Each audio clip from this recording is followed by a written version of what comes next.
Never remember what it is.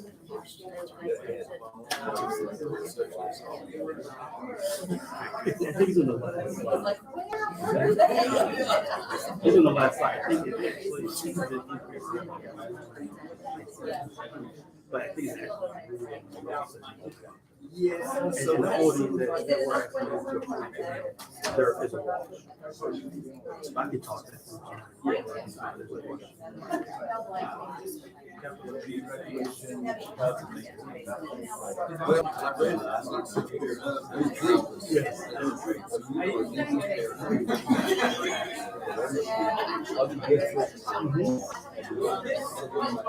Other districts.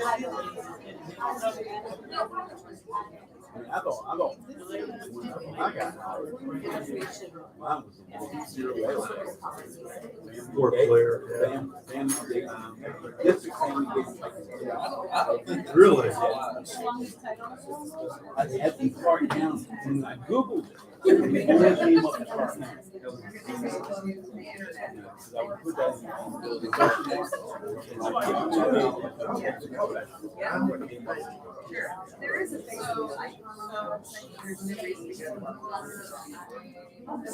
Yeah, I mean, you can relax. You're welcome.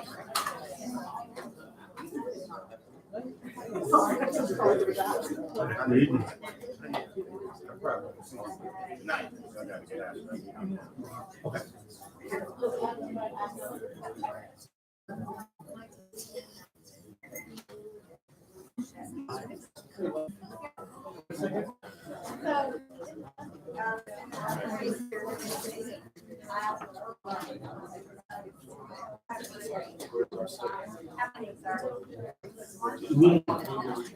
Here it is.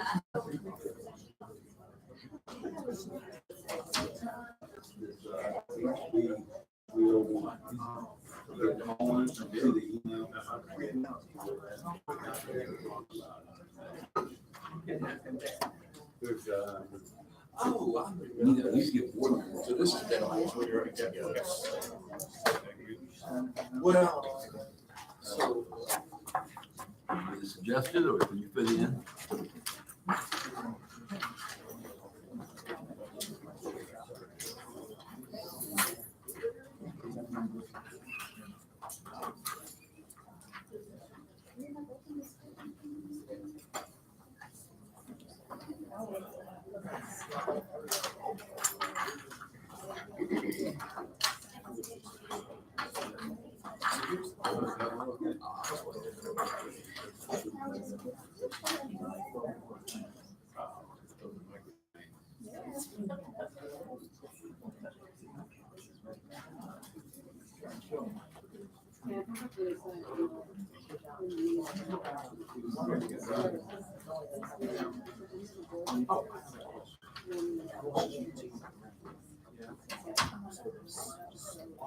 Sorry, I apologize. Hello, welcome. Yes.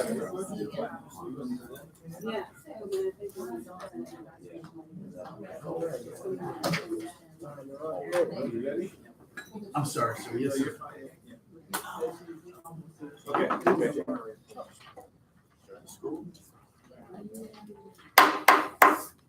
We will call this meeting to order. And Dr. Means, would you help us with the roll call? Yes, absolutely. Thank you. Dr. Maddox. Present. Dr. Beery. Present. Mr. Bybee. Here. Ms. Davis. Here. Get confused when I don't have to say doctor first. Mr. Worthy. Here. Dr. Dykeman. Here. Mr. Davis. Here. Thank you. And I see Dr. Gant is here as well.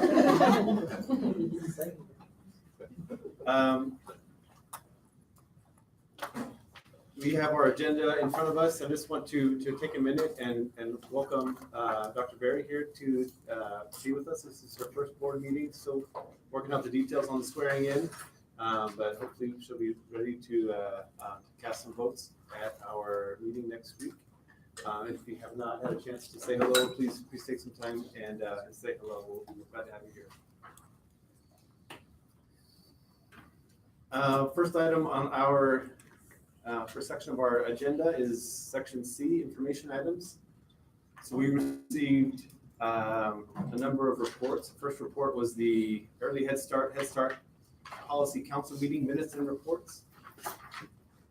Any questions on the Early Head Start report? Head Start Policy Council. We had a great session the other day at the it was their conference to recap. So it was yesterday. Great. Thank you.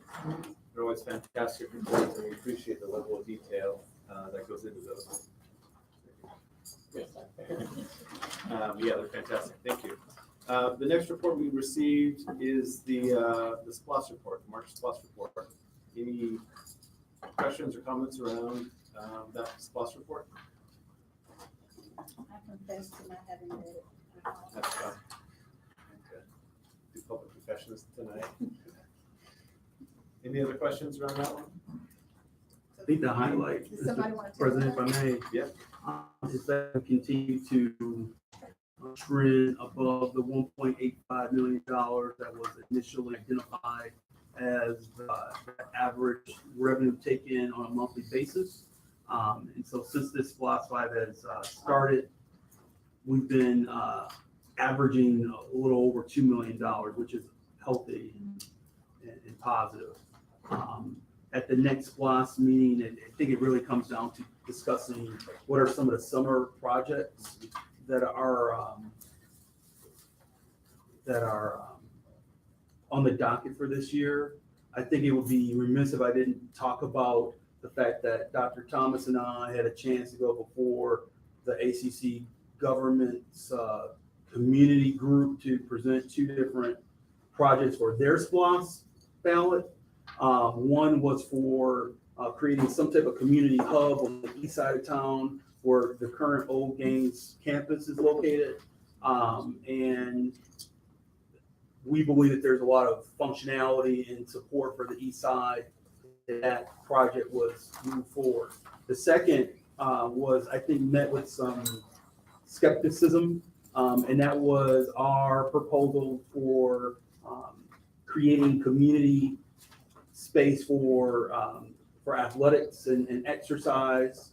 What we shared with the committee was, simply put, every dollar that comes out of SPLOS 5 for athletic upgrades, and we need to make athletic upgrades. I think the board has received emails from members of the community that are parents and student athletes at Clark Central High School. For every dollar that comes out of SPLOS 5 to address those issues is a dollar that we're unable to put in to build additional classrooms or to address other issues that we have just from an instructional standpoint.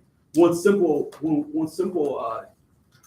equation I can give you is that when you talk to Dr. Swade Huff and the staff at Clark Central School, they will say that they need that extra wing that wasn't put on the renovation was completed at Clark Central UL. That when you look at the space issues that they have, even if they wanted to expand more electives and more courses, or as we've talked about having more career technical and agricultural education courses, we can't even have that conversation at Clark Central because they don't have space. And so then you have the soapy choice of, do you put the SPLOS dollars into athletics, which there's a need, or do you put it in academics and instruction? Obviously, every time my choice is going to be instruction and academics. And so that's why we presented those two proposals to the government for their SPLOS agenda. I hope that I don't know where they are in that process, but I hope that both are considered favorably because they would assist us from an academic standpoint if both were approved. To at least go on the ballot and then let the voters choose as they may. It's my understanding that that's a pretty ruthless committee. Is that your experience? I've heard that there's some members on that committee that's ruthless for sure. Fantastic. Mr. President. Yes, sir. I sort of piggyback on what Dr. King said, and it is true. Several years when we went through economic crunch, we had the head football coaches on both high schools, cutting the grass with the riding lawnmower because they took money out of the budget for plant services to keep those fields up. Now they're in horrible shape, and we expect these young people to go out there and play on those fields, and injuries can happen. Any number of things can happen. Now, the other thing I wanted to bring out, Dr. Mings, and I don't know whether you have found out about this or you can research this. I think we took about $150,000 out of the athletic budget, and that was hurtful too. And I just would appreciate it if For the supplemental portion of things? Or? I think it was for supplements for coaches, because as I used to say to them, well, when you coach, especially in Clark County, long hours and lousy pay. But those coaches do a wonderful job with those young men, and when you look at those football fields, you look at the tracks, and you look at the whole 9 yards of it, it can keep a kid in school. Well, I mean, so again, and we can talk about this more, but we're on SPLOST now, and I just want to make sure that the board and the community understands why we made these presentations to the government. And I was never a runner. I was on the track and field team for 4 years in my high school, but as you can tell, my body type was not a sprinter. I was more of the shot put and discus type. But we should collectively be embarrassed that we have a 6-lane track at Clark Central. And the condition of that track in terms of the surfacing of it is really difficult. It's hard. Can we make room for those spaces? Absolutely. And that's why we went to the county government to say, help us, because we also see the opportunity to create walking clubs and exercise clubs and bringing in leisure service projects and programming. We thought it was a community building opportunity. We remain hopeful, but again, I'll just go back to when I look at Clark Central, there are needs on both sides. There's needs on us addressing the athletic infrastructure of things, the athletic field infrastructure, but also we have classroom teachers telling us, Ms. Duke and I had a chance to meet with their scheduler, Summer Smith, who said, yeah, we would love to offer more electives and offer more classes, offer more career technical and agricultural courses. We don't know where we would place them because the way we're configured right now, ideally, when the renovation of Clark Central occurred, we would have built an additional wing. There was plans for the additional wing, it just never happened. So there's the instructional bandwidth currently, or and just not the physical? It's more of a physical space issue. And so we can try to address as much as we can through our e-SPLOST, if you will. But then that means something's gonna come off. You can't do everything. We can't address all the athletic needs and the infrastructure needs of trying to, because again, as we've talked about in the November 2018 presentation for the future facilities use report, we have grave concerns about the use of the portables at 5 elementary schools. It's a security issue. When you have access to children through those portables at Gaines, J.J. Harris, Whit Davis, Chase, and Timothy, that's a concern. So I'm just trying to bring it full circle to, I think Mr. Gilbreth is doing an amazing job and his team of trying to balance all the different projects that we have. But that's why we've reached out to the county government, because we do see some intersection and support for the entire community, but in particular for our SPLOST dollars. And Dr. Mays, one other thing I want to say about athletics, because when you look at it realistically, I'm all for academics, but when you look at it realistically, with athletics, I don't see it as an extracurricular activity. I see it as a core curricular activity. Now, let me give you an example. I'll be finished with it. Hopefully, we can improve on this. Football is a revenue sport. Now, you look at all those other sports out there. Because basketball will do fairly well, but you take volleyball, the whole 9 yards. I won't take time to go through one of them. But football is the revenue sports, folks. When I was principal at Cedar Shores, we went to the Dome. You hear people talking about the Dome, and that's the big game. Okay, now we went to the Dome. I think it was 96 or 97. That one game brought us more money than 5 home games that particular year. And then we won that game at the Dome. Then we went to Augusta. We were the state runner-ups. I wear this ring proudly. There you go. But what I'm saying is this: those young men out there on the field, they deserve more. Yes, we have received some letters from Dr. Holly Ward, and there's some people that have spoken to me at Cedar Shores, but we need to step it up. Thank you. I have a question. Yes, Dr. Knox, and then 2 more comments, and then we'll move on. This follows up, speaking of Cedar Shoals, you've mostly mentioned Clark Central. What's the situation in Cedar Shoals? It's a little different in that they have more space, they have more land. They're not as landlocked as Clark Central. I think if you talk to Athletic Director Derek Cott, former student of Mr. Worthy, he would say that the weight room situation is drastically behind Clark Central's. That their locker room facility isn't as updated as Clark Central's. Clark Central actually leveraged some of their football booster club funds, and I think after the passing of Coach Henderson, there was a generation of funds, and they invested it there. And so the student athletes at Cedar are behind from a weight room perspective, not only student athletes but also physical education. What about track? The track is in a better place. It is an 8-lane track there. The surfacing is could use a resurfacing, but it is at least an 8-lane track that could be used for a track meet. Yes, Mr. Davis. Yeah, well, first off, May 6th is when the SPLOST committee presents their formal proposals to the county commission. So I think that's an important date for us. The other thing is, what exactly, in terms of the presentation that you made to the community SPLOST committee, we talked about the Boys and Girls Club is a separate discussion, right? In terms of locating the old games, or is that part of what exactly did we propose?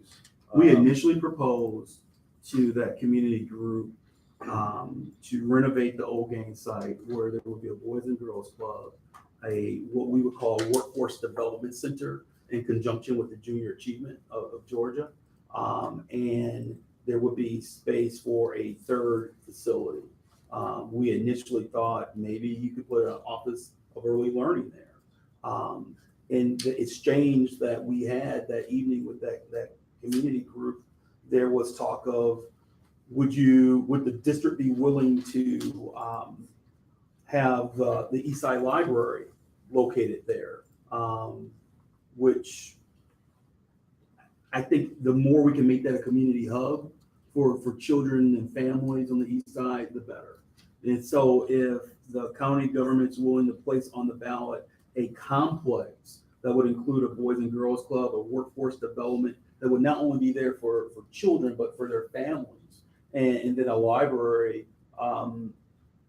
that's good for everyone on the east side. So is there room there for that and the early learning piece or not? I don't think so. Okay. Candidly, I think it's going to be three I think 3 is the max. at the max. Yes. Okay, and in terms of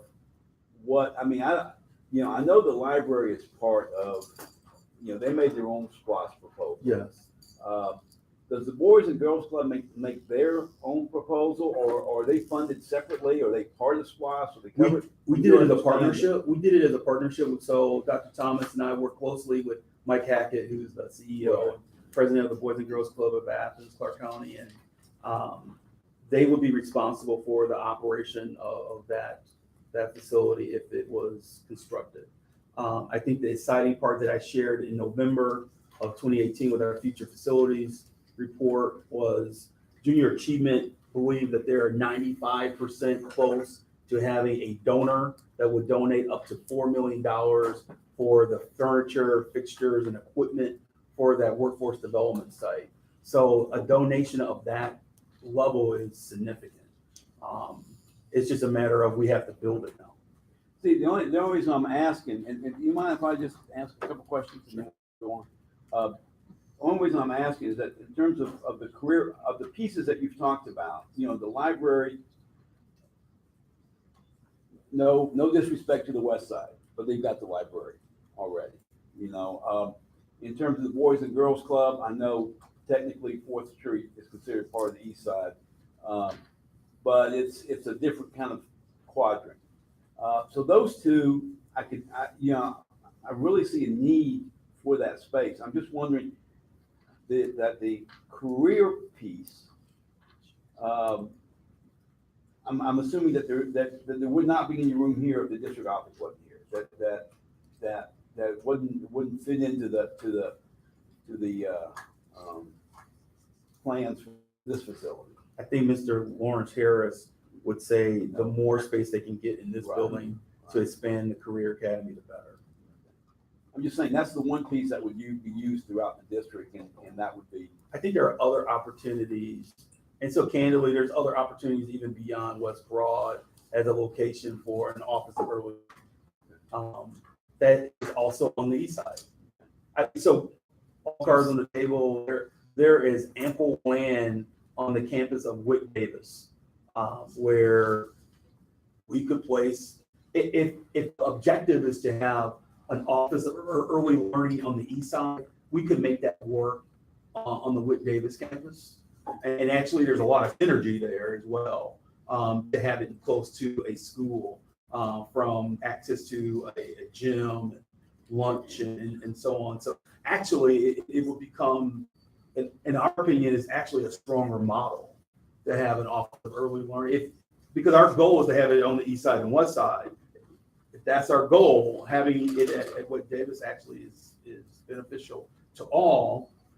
Let's go back to the old Gaines site now. What an amazing community hub for the children at Gaines, at Hillsman, for kids who are coming from Cedar Shoals that have a library, a workforce development site, and a Boys and Girls Club. And when we talk so much about community schools, that's how you drive the work around a community school, where you're in many cases, you're literally within walking distance of a very vibrant community hub that not only serves the children, but their families. And so we initially, when Dr. Thomas and I went to that session in January, and the committee said, well, would you be open to the library being there instead of your Office of Early Learning? My thought was, yeah, we'll find a way to pivot. We'll find another way if we can create this type of community hub. Okay, I hope the committee of the SPLOS heard us. I feel so bad for people at the table. I just want us to be heard. Awkward pressure for sure. One of the things that, I'm not speaking on behalf of the committee at all, but this is all public record.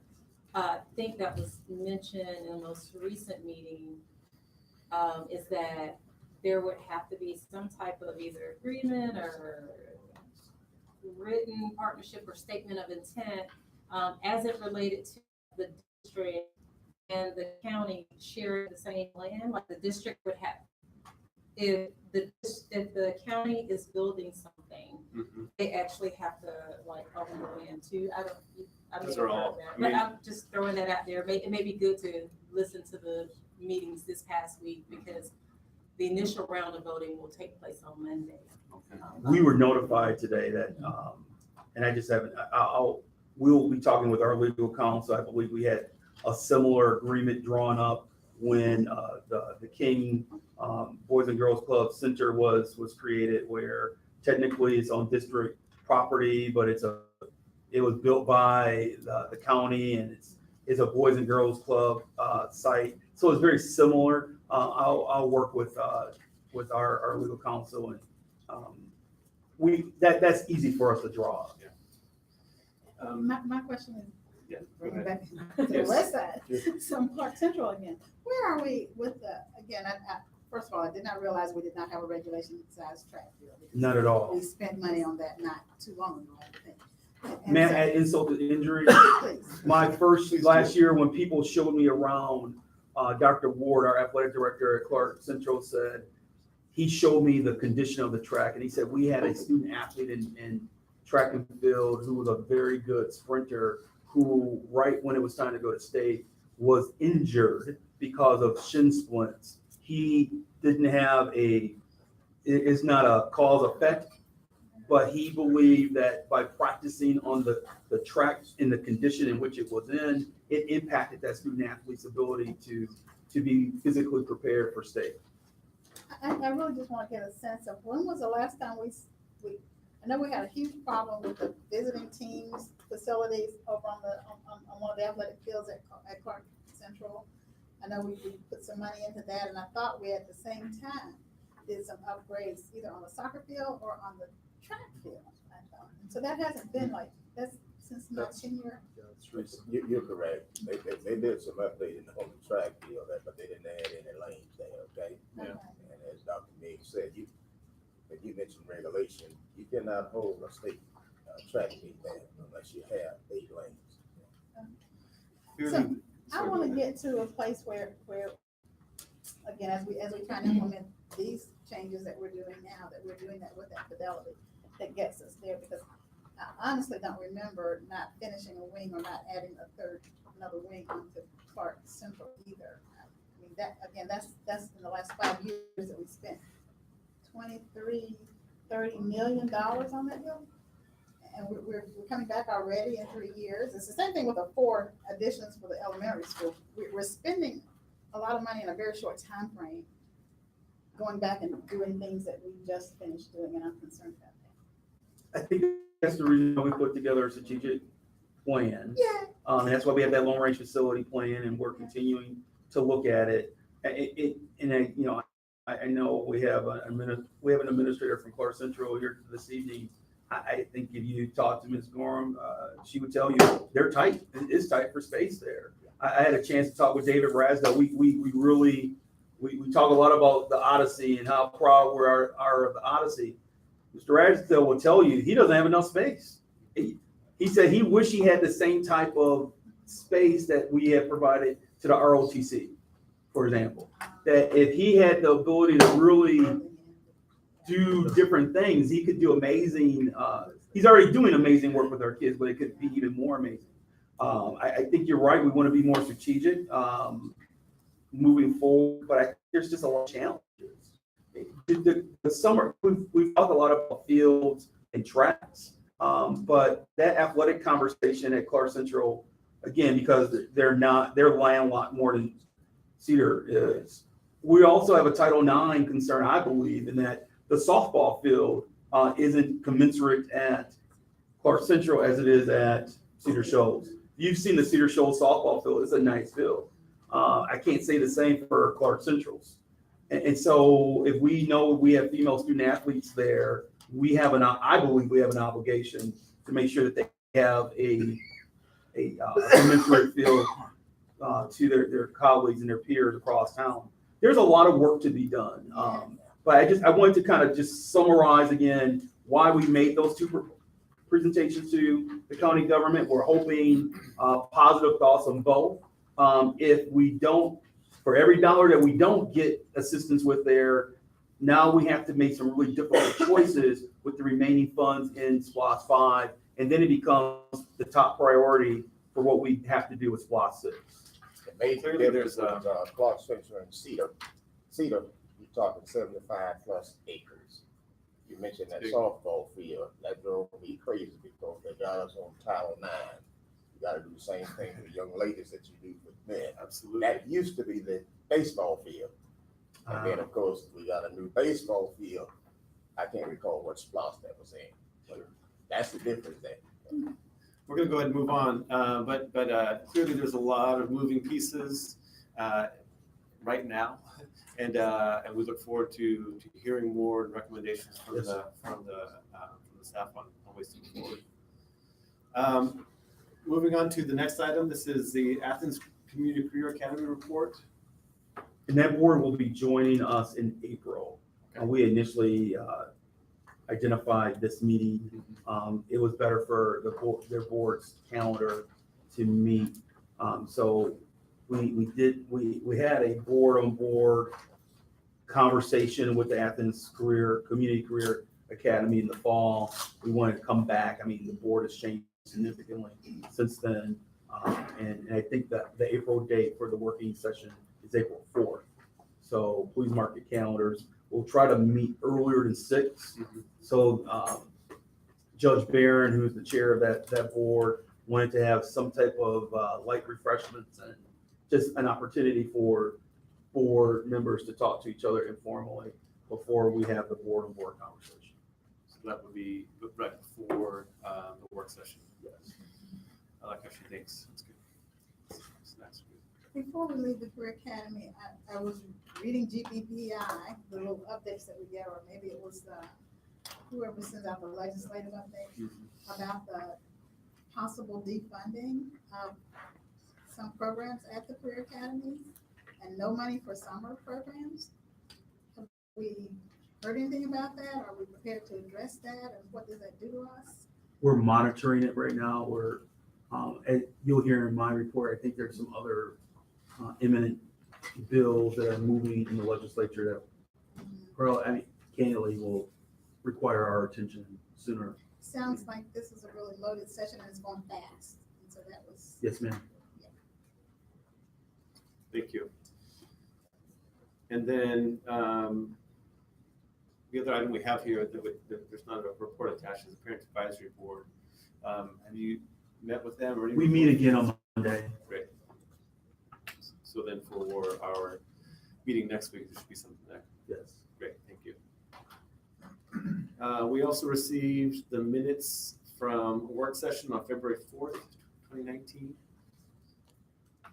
Any changes or additions to those minutes? Look okay? Great. We also received the minutes of a regular meeting, February 21st, 2019. Any comments or changes to those minutes? Hearing none. So we will entertain a motion next week, sorry, not next week, next week at our business meeting to approve those minutes. We also received financial reports, January 2018. And we'll get a full report next week from Mr. Hamill. I just have one question. Is that $600 and something thousand still there? We'll continue. What Ms. Davis is referencing is that we are trending in positive right now with our overall budget. We'll continue to monitor things.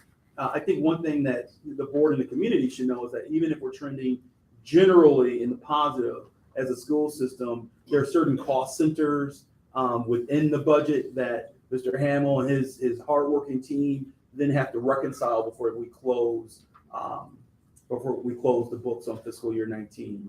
We're positive. We're hoping that things are going to continue to trend in the positive. And I think Mr. Hamill and I have a philosophy that if we have extra funds at the end of the school year, that we try to invest that in a positive way and not just continue to add to a fund balance that we have all acknowledged is above the state recommendation.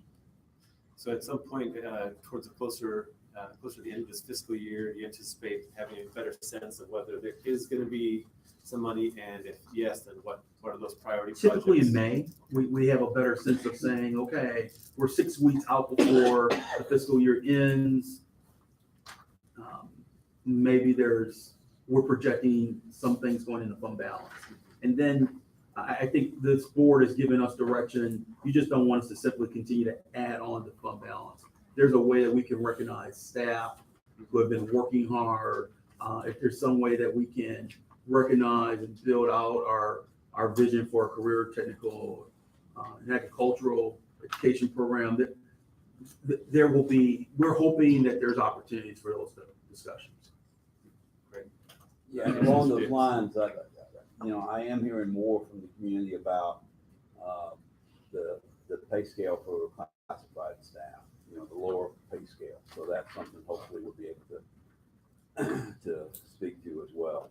Ms. Duke's been doing amazing work since she's been our leader, and given the authority to really lead human resources. I think we would love to talk to you more about this issue.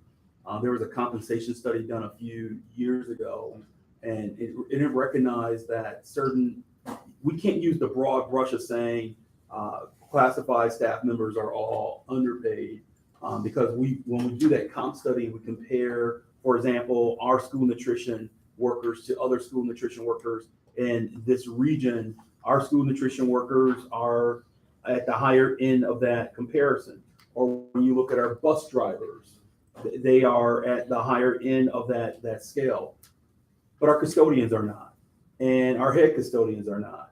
And so we want to be, it's a theme tonight, we want to be strategic about where we use the funds to address people based on that strategic compensation study.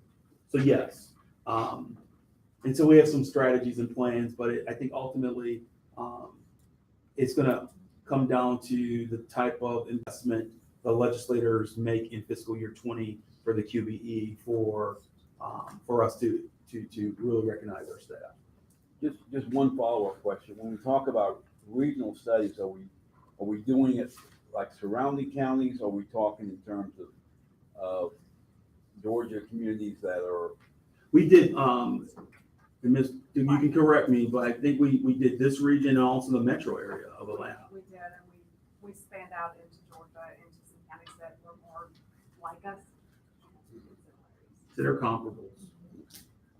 And it included UGA, and it included not just K-12. our competitors. That's great.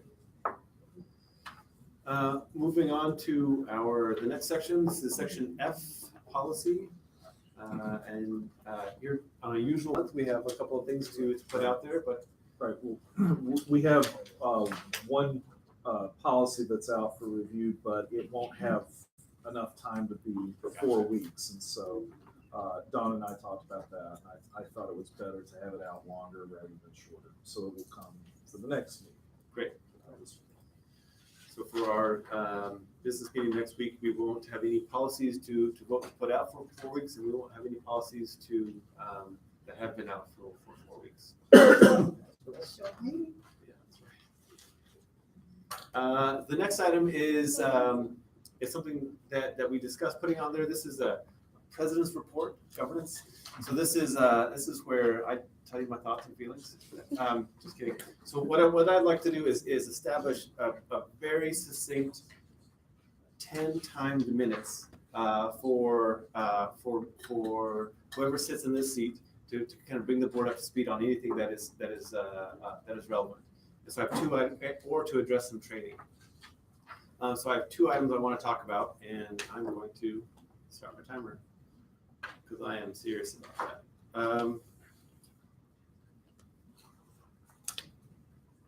So first item is GSBA has governance team achievement recognition that they do. Maybe some of you have heard about the Quality Board, Distinguished Board, and Exemplary Board levels.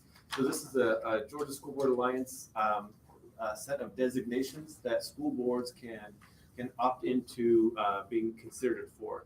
And Linda and I, and along with Dr. Means, have had a long conversation, and we think it's very healthy for this board, especially with so many new people we have, to commit to ticking the boxes for GSBA, saying that we are committed to understanding what we do, how we do it, and doing it in a healthy way.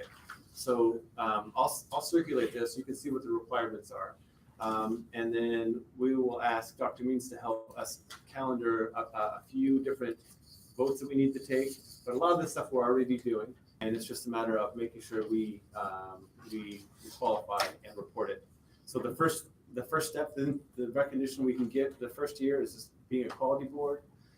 And then if we do that for a year, the next and a few more requirements. The next level is a distinguished board, and the next level after that is an exemplary board. And these aren't just, merit badges for their own sake. These are really about training to understand our role, our job, and how to do well at what we do. Sound good? I'm excited. As much as I get. The next thing I A want, question for the older board members, has this board ever been a quality distinct? What was it? Yeah, we have a board of distinction, yes. I can't recall what year, but yes, we have. That's all.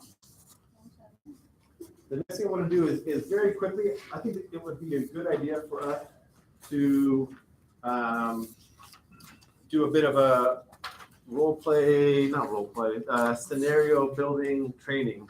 So this is, what I'd like to do is spend 3 minutes.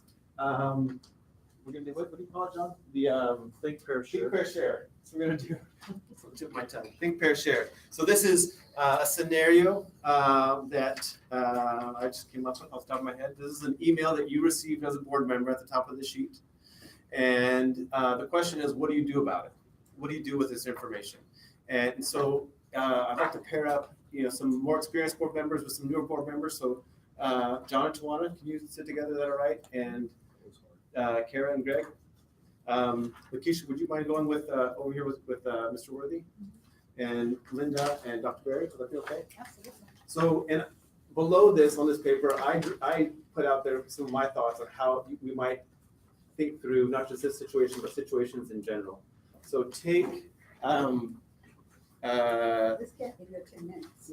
this is part of it, we're doing it, we're going quick. Take 3 minutes to discuss in pairs how you would handle this situation. Okay, what are your options? What can you do? What should you do? And then we will circle up and have a conversation about what might make sense. Sound good?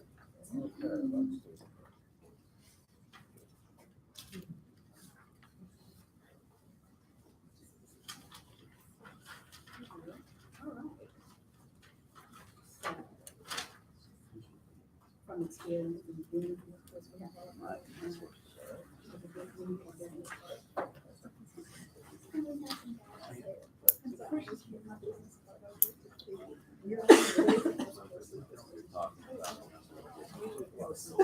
He wants to tell us if we're wrong. He'll be writing. Pretty typical stuff of concern, just email, right, maybe?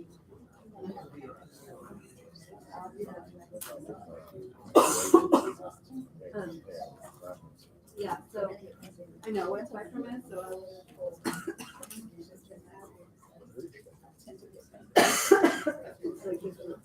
Oh, I got you. Well, we have found it not.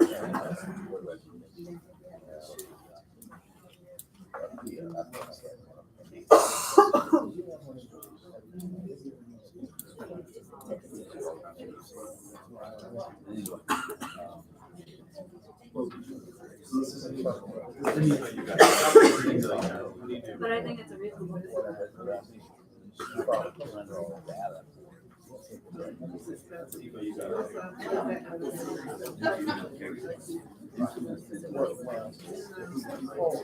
And then also how it's done. Because this is clearly one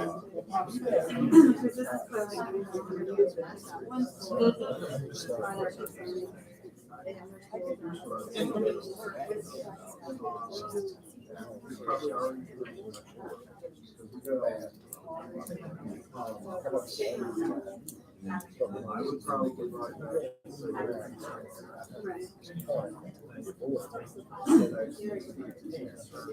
On and off the ball sometimes. Gifted qualities. We've got a policy.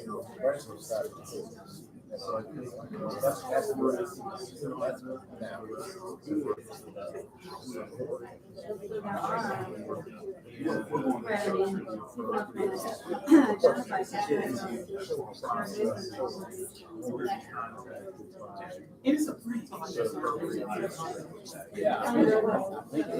I would say that as far as you were, that's really all you have to do. You can get all sorts of stuff. These UFOs, whatever. And you don't have to go research But I also know UFOs. there are a number of different reasons. Just make sure that now, you can get all the credit you deserve. If you think that this isn't. About 30 more seconds. Then I think they're concerned. Probably touch base, I would say. You don't have to it's under, but to say I want to follow up on that email that I got. It's with other things I've heard, whatever. And then, talk to them. And also. Okay. So coming back together now, we're gonna, I'd love to hear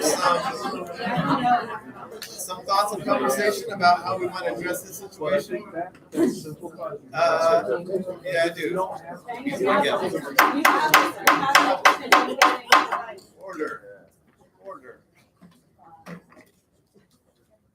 What'd y'all come up with? Very quickly, how might you address this? Very quickly, respond, copying the superintendent and the rest of the board, thanking for the input, forwarding the request to the superintendent, and saying that that the district will respond to this concern. And why? To stay out of the district's business, because the operations are the job of the district. Also, if you go the other direction, and you start becoming the researcher on all of this, in addition to stepping over the line, your job as a board member will be a 100-hour-a-week job, because you'll be doing a lot of work that other people that know more about these things can save you a lot of time. You're not the independent investigator here. You're not the detective on every email that comes.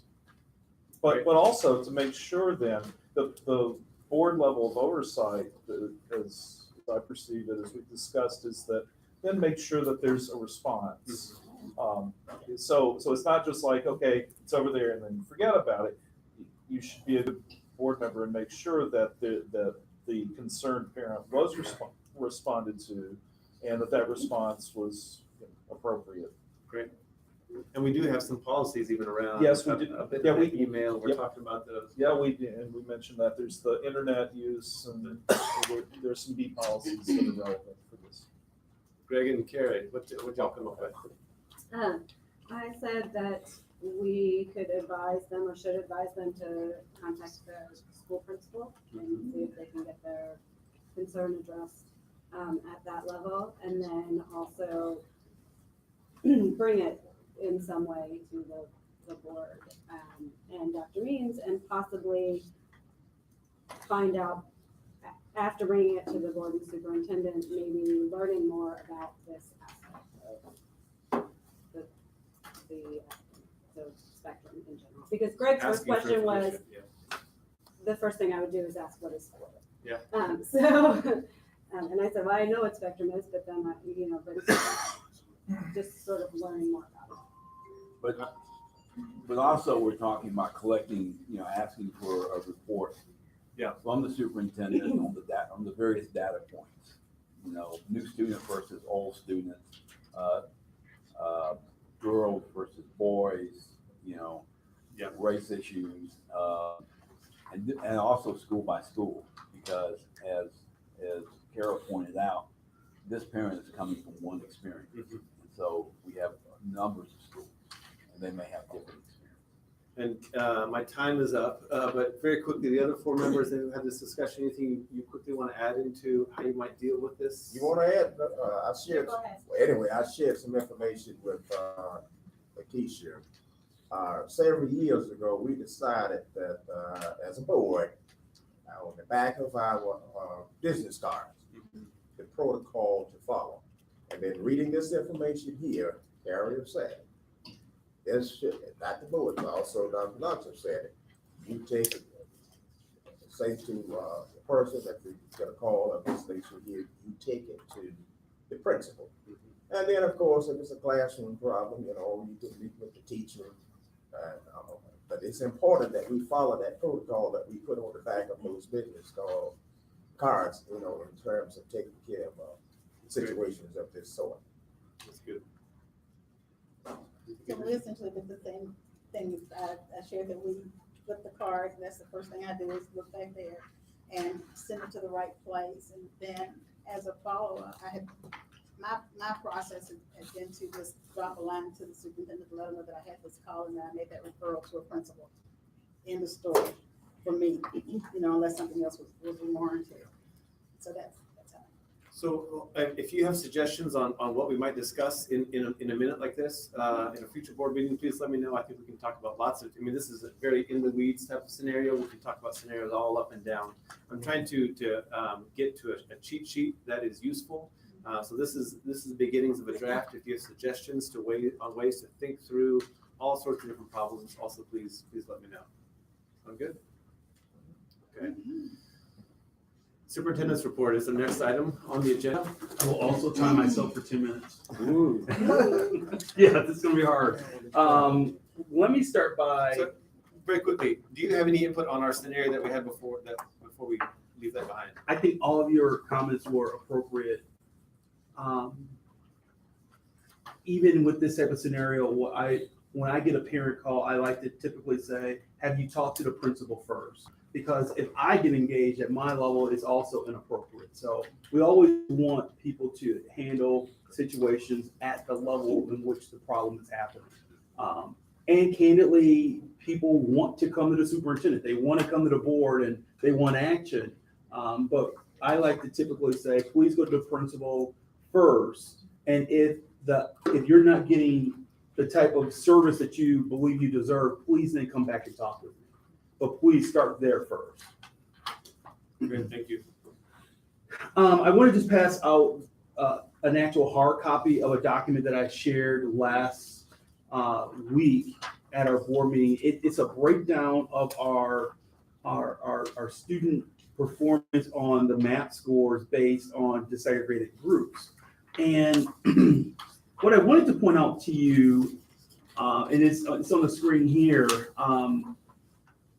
but what's most concerning that I want the board and the community to be aware of is that even when you take a look at some of our schools in the district, because the way we determine Title I funds, we do it as a general district, right? So we don't have, here's the percentage of children in a certain school who are free or reduced lunch. What we depend on is something called direct certified. And those are the number of kids that we know who are receiving either federal or state subsidies. And there are three of our elementary schools, because this is elementary school driven. There are 3 of our elementary schools they hover around 30% or less direct certified students in their schools. In other words, from a poverty standpoint, their poverty level is much lower than other schools in our district. And I want to point out to you that even when we look at those schools, and the 3 schools are Barrow Elementary, Chase Elementary, and Timothy Road, that when you look at the performance of the students, in particular students of color in those communities, it is still lower than their peers in those schools. I pointed out to you to simply say, we have a lot of work to do in trying to deal with our disproportionality issues across this district. And it's not simply answered by saying, but the children are living in poverty. Because even the children who are attending those schools, and it's not apples for apples, because there are some young people who attend those schools who are in poverty. but those are the 3 lowest direct certified schools in our elementary ranks, and there's still some disproportionality in regards to either racial groups or based on gifted and talented. It's just, as you see the data here, I believe that it's concerning. And I just wanted to bring it up to you again because we talked about it briefly last week. I didn't want to rush over it. Wanted to see if you had any questions.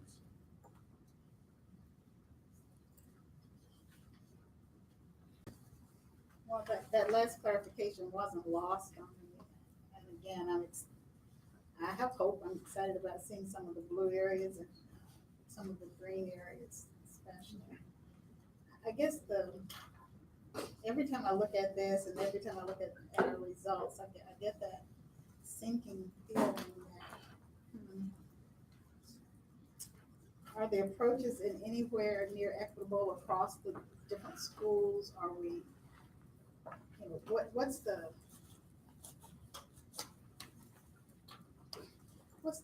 strategy? What's the plan? And because we now are an entire district of free and reduced lunches, right?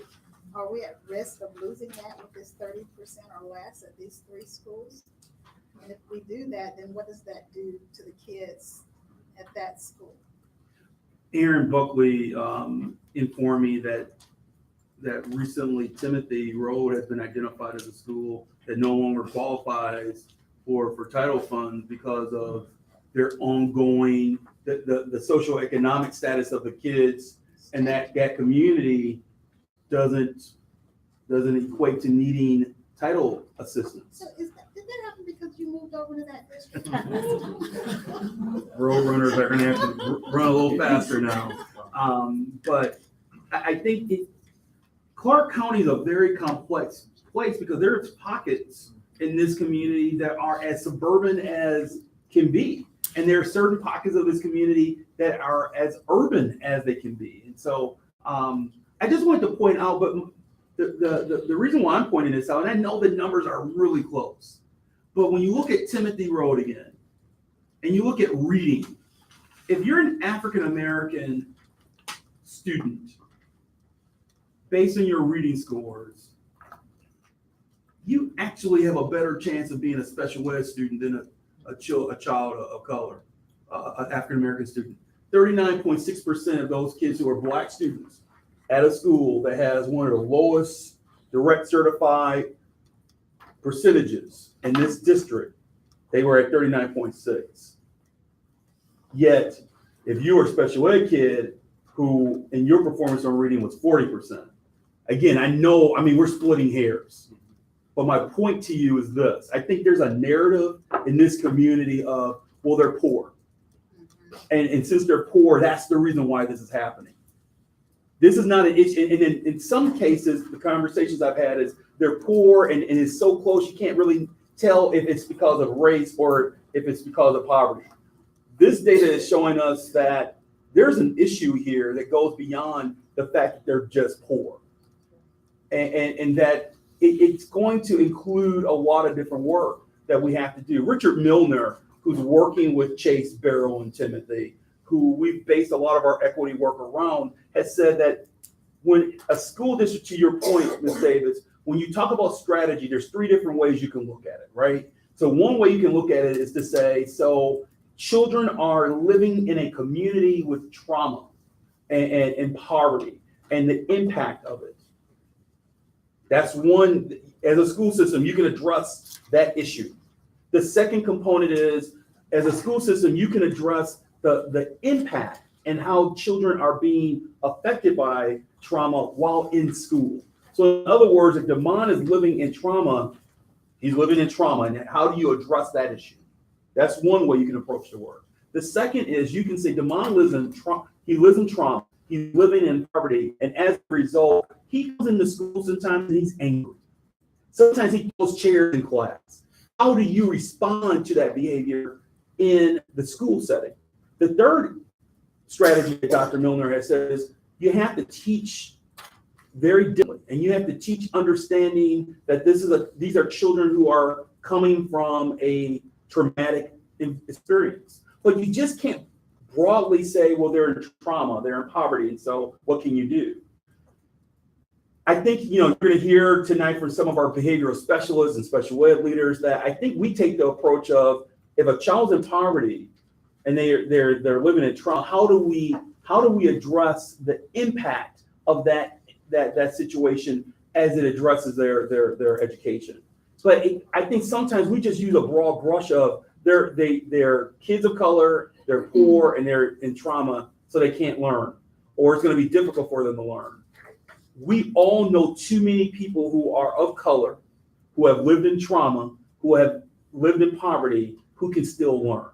And so we have to find a balance. It's not an either or, it's a yes and. And that's why I want to share this data with you to say, I think in our community, we have to stop this, but here's the way to do it. I think there's multiple ways and multiple strategies in the state. Thank you.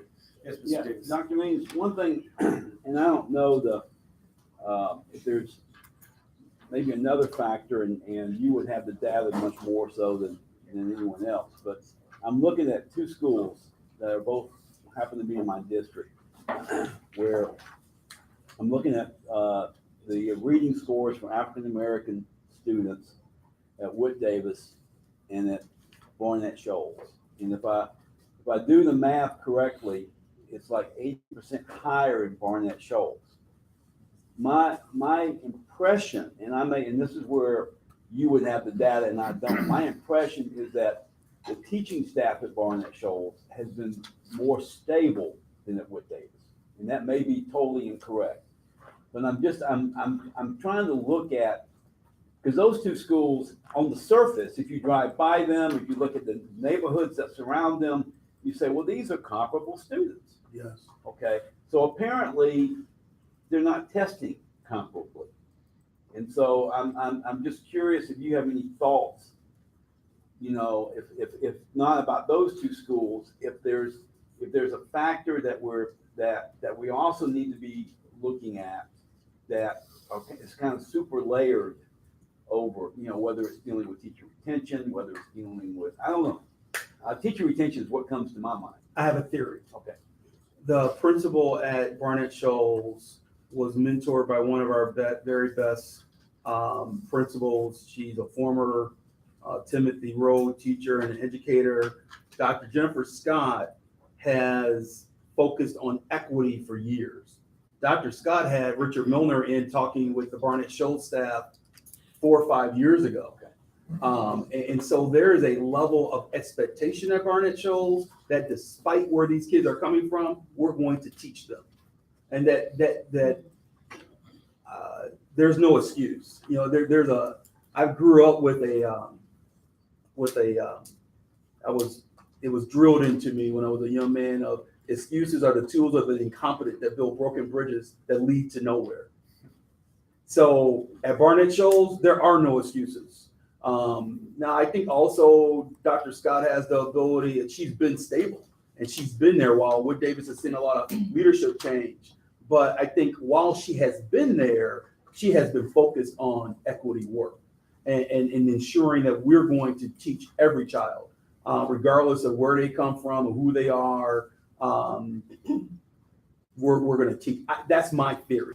If I could just add just one, because I know exactly what you're talking about, but I'm just wondering too if that because of that leadership is the stability of the teaching staff. Because if you've got a teacher who has heard that message for 10 years, who has worked with Jennifer Scott for 10 years, I know what's expected of them versus a school that, and I know at one time Gaines had a very high turnover rate. I mean, it was off the charts even compared to our other schools, like Wood Davis and Barnett Shoals.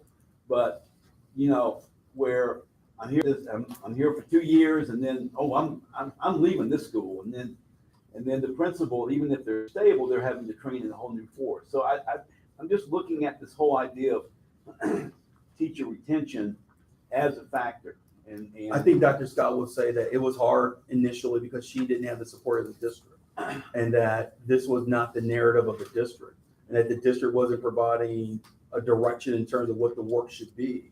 And so if you remember that graphic that I showed last week of equity and data-driven collaboration, data-driven performance analysis, SEL, and high leverage instructional practices, we're starting to put together a framework of this is what we expect based on your strategic plan. This is what we expect in every school, on every campus, and every classroom. That's not, that hasn't been the approach in this district in the past. It's been more of a, well, what school are you at, and what is the flavor of the day at that school? It's more of a, here's the system that we're trying, that's harder work. And as I've been meeting with principals, I've been asking them, so what systems and processes do you have in place to make sure that this work is happening? Some people are saying we're still learning how to put those systems in place. I appreciate you pointing out those two schools. Barnett Shoals is an example of a leader who has a system in place around the work of equity and high leverage instructional practice. Thank Yo, I'm sorry. That's good. I just want to say that I agree with you. I don't think that we want to say, or I don't even think anybody, even in the community, wants to say that it's all due to poverty and that poverty should be an excuse and that it is the reason for all of these discrepancies and disproportionality. But I also don't want to not consider that it does have an impact. And I think that, I don't think you're saying that because you're saying that we're trying to address this in different ways by not just saying it's an excuse. But I think to not address it at all or not to say that it's a factor seems not truthful. And then I also, when you were saying that you looked at the 3 schools that had 30% or lower direct certified, I guess to me it would be more powerful to look at ones that had either 0% or 100% and then look 0% what? So you said there were 3 schools that had 30% or lower of students in poverty. Is that Right. what that? Okay. Right. So to me, it would be more powerful to look at either like, close to 100% or 0%, because then you're comparing kids who are in the same financial socioeconomic situation and then looking at the difference in race, or in all different ways. But if people have the same level of income but different scores, then I think that is a more powerful argument for saying that it's not income driven. So I think that's the best we have in Clark County. I mean, so we could try to find schools across either Georgia or the United States that have 0% and then look at the racial performance, the racial group performance. But as Clark County goes, that's the sample size. Yeah, and I guess the part that jumped out at me is that I don't know the makeup of Barrow and I don't know the makeup of Timothy, but I know that Chase has, based on this, 30% or lower of students in poverty. But I also know that the distribution of students at Chase is wide. So I know that the income distribution at Chase is bimodal.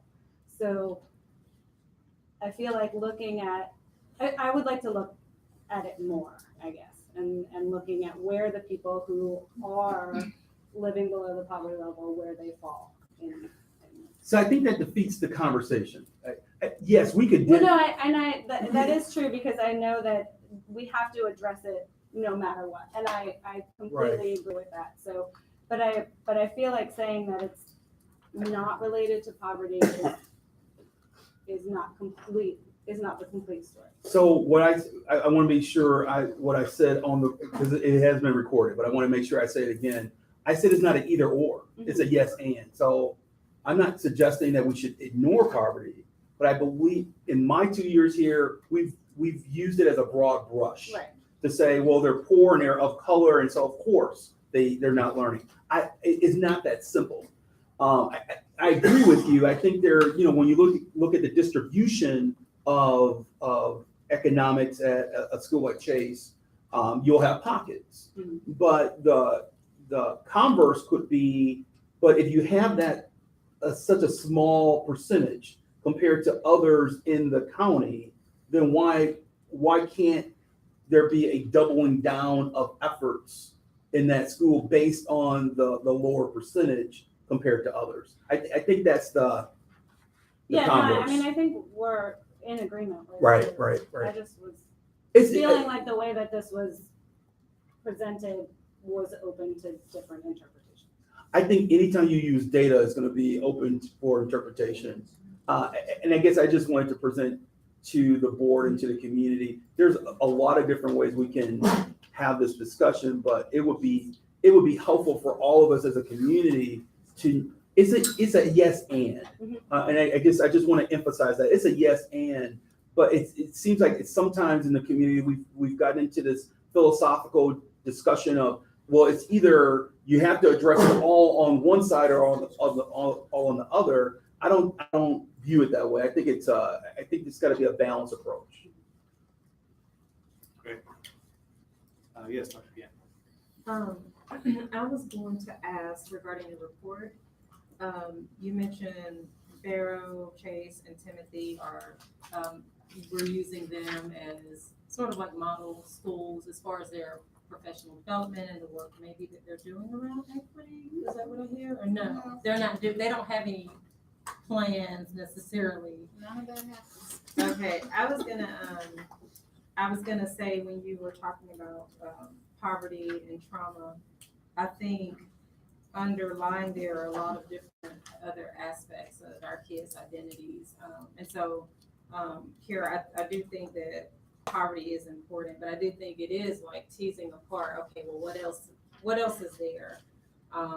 Just because nationally poverty, particularly when we look at discipline, it doesn't explain, even when you control for poverty in SES, it doesn't explain some of the disparities that are there. So I misheard that, but I guess then Barnett Shoals was one of the schools that had a model equity.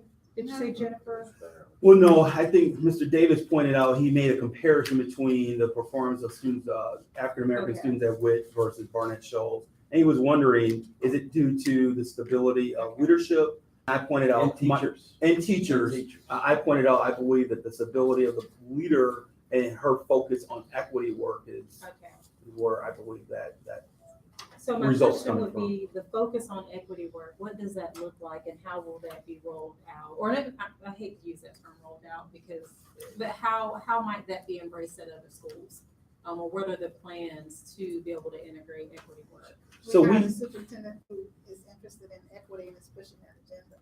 It didn't exist. I think, and I think, so we have to keep talking about equity, because I think everyone's using and defining the word as they see fit. We have taken the approach that the first step in equity is just to acknowledge your own identity and acknowledge where you are in the process. And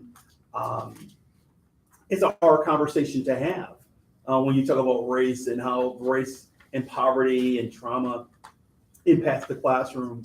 So there have been teacher leaders who are leading conversations at each faculty level at each school, and they're discussing this issue. We're also, every department is having this discussion. So Mr. Gilbert is talking to all the folks in district services. Mr. Hamill's talking to all of our folks in the financial department, because it has to trickle down to every aspect of the organization. And that's what we've been doing for the first 2 years, just to have a self-identified identity conversation. Once you know who you are in this conversation, then the next step will be, so what are you going to do about it? Because you can talk, what are you going to do about it as the educator? And I think that's where we have to be very open to listening and hear teachers and principals to say, so here's the support that we need. And I think we're starting the process of really trying to put together a budget proposal for the board to react to that addresses some of that support. And if I could piggyback on that, especially for the new board members, I would recommend, diving into that strategic plan that we have, because that was really new. There's a lot of work that went into that, and That's the board's commitment to mission and vision and how it translates into strategic goals. And you should see that thread woven through that whole plan. And that plan then translates into very specific metrics that we're going to dial into. And I think, so I think that's, that's going to be a huge, that should be the guiding document. It should not be something that sits on the shelf, but it should be that guiding document. I think you see it there. And I've seen some of our teacher leaders and principals, as they've had this data new, they're surprised and they're committed and diving in a way that I think is really important. I just wanted to reiterate my encouragement that our meetings actually have the strategic plan, not implicit but explicit in some way. I don't like to make our meetings longer, but if we had a strategic plan report, I think that would be a good thing, because you can say, go back and look at the strategic plan, and I know we're all busy and it's hard to go back to it. But That's good. This is work around strategic priority number 6, right. of addressing disproportionality. And sort of, that's a good point. So these reports, tying them back in right back each time the same way that some of these others are. You're right. Yeah. So I really, thank you, Jen, I really appreciate that. I think it's great to have that every board meeting, again, at some point, maybe 2 people come and talk about it. But I like the tool that you've given us too, so that we can go out and look at every school's improvement plan where these things are being addressed. And so even reading through those as we do the work that we do, they're apples and oranges. They're far apart. There's still a lot of individuality going on there with the focus toward the end in mind. But again, that's the system.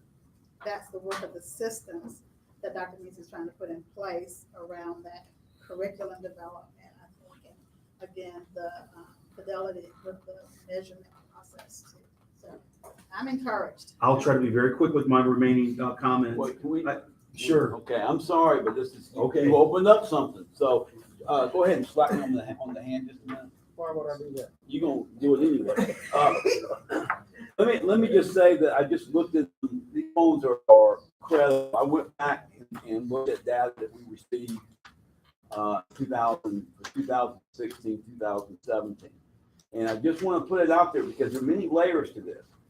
Again, Whit Davis, Barnett Shoals. The number of the percentage of African-American teachers at Barnett Shoals was during that particular year 4 times greater than it was at Whit Davis. Again, that's just one factor. So when we have these discussions, I think the mapping is important. I think that the ethnic racial makeup of the students, looking at drilling down to that data is important. But also, I think we need to look at the different layers: teacher retention, complexion of the teaching staff, long-term leadership. So all these factors, and that's the trouble with this, is that there are a lot of different factors at play. Okay. Yes. Yeah, well, hold on. Okay. Let me, Grant, one thing. Because I wasn't supposed to talk about race. No. What I was going to say, you mentioned long-time leadership. Right. I've been thinking of, as you were speaking earlier, Dr. Means, you helped me with this. I think you've had 3, maybe 4. I know 3 principals at Whit Davis, and about what? 3 and 4 years. I think it's been 3 and 4 years. Yeah. For sure. In my 6 years on the board, we've And had that could make a 3 difference. superintendents. I'll try to go very quickly around strategic priority number 4, fiscal health. But it also addresses our government relations work.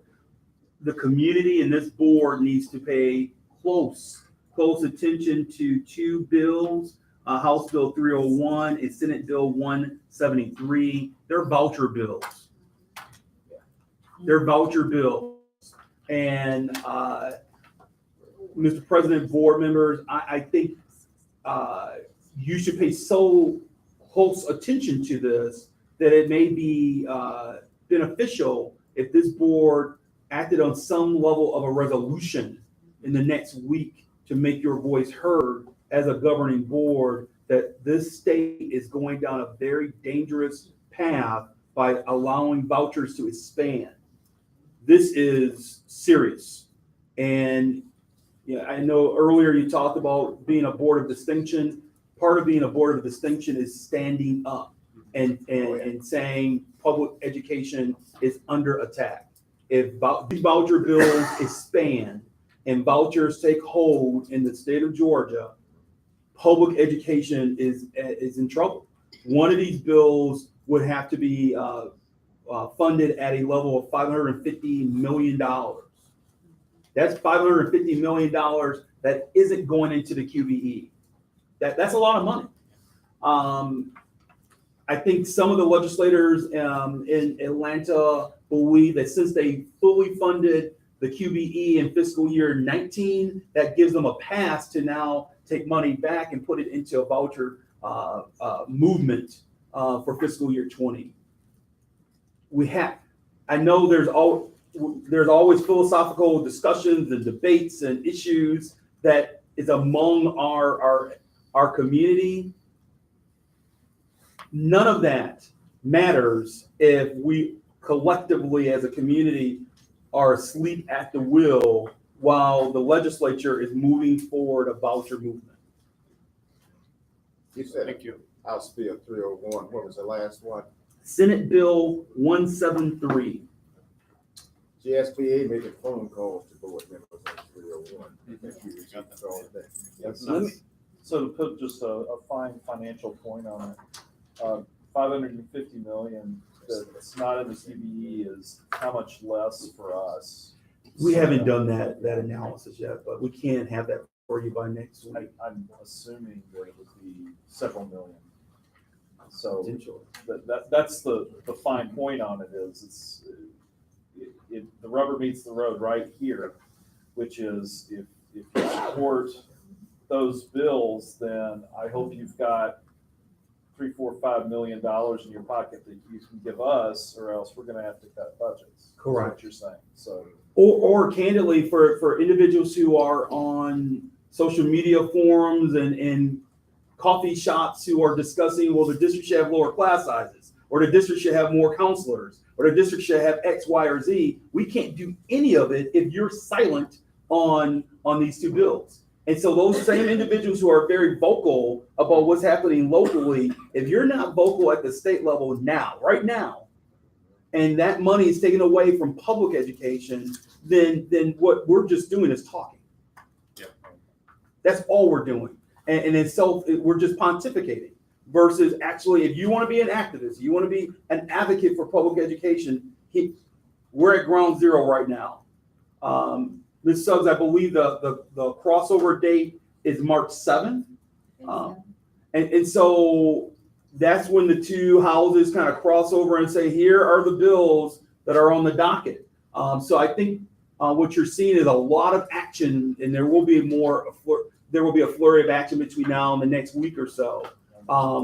We as a community cannot be complacent while this flurry of action is happening, or get so caught up in local conversations that we are ignoring what's happening at the state level, which ultimately decides what we can do locally. The last thing I would and then I will be. Can I say one Yes. thing about that? Please, you're the chair, sir. Okay, if everyone in this room, if you go on our website, under Board of Education, it has the contact information of our 2 state senators and our 3 House members.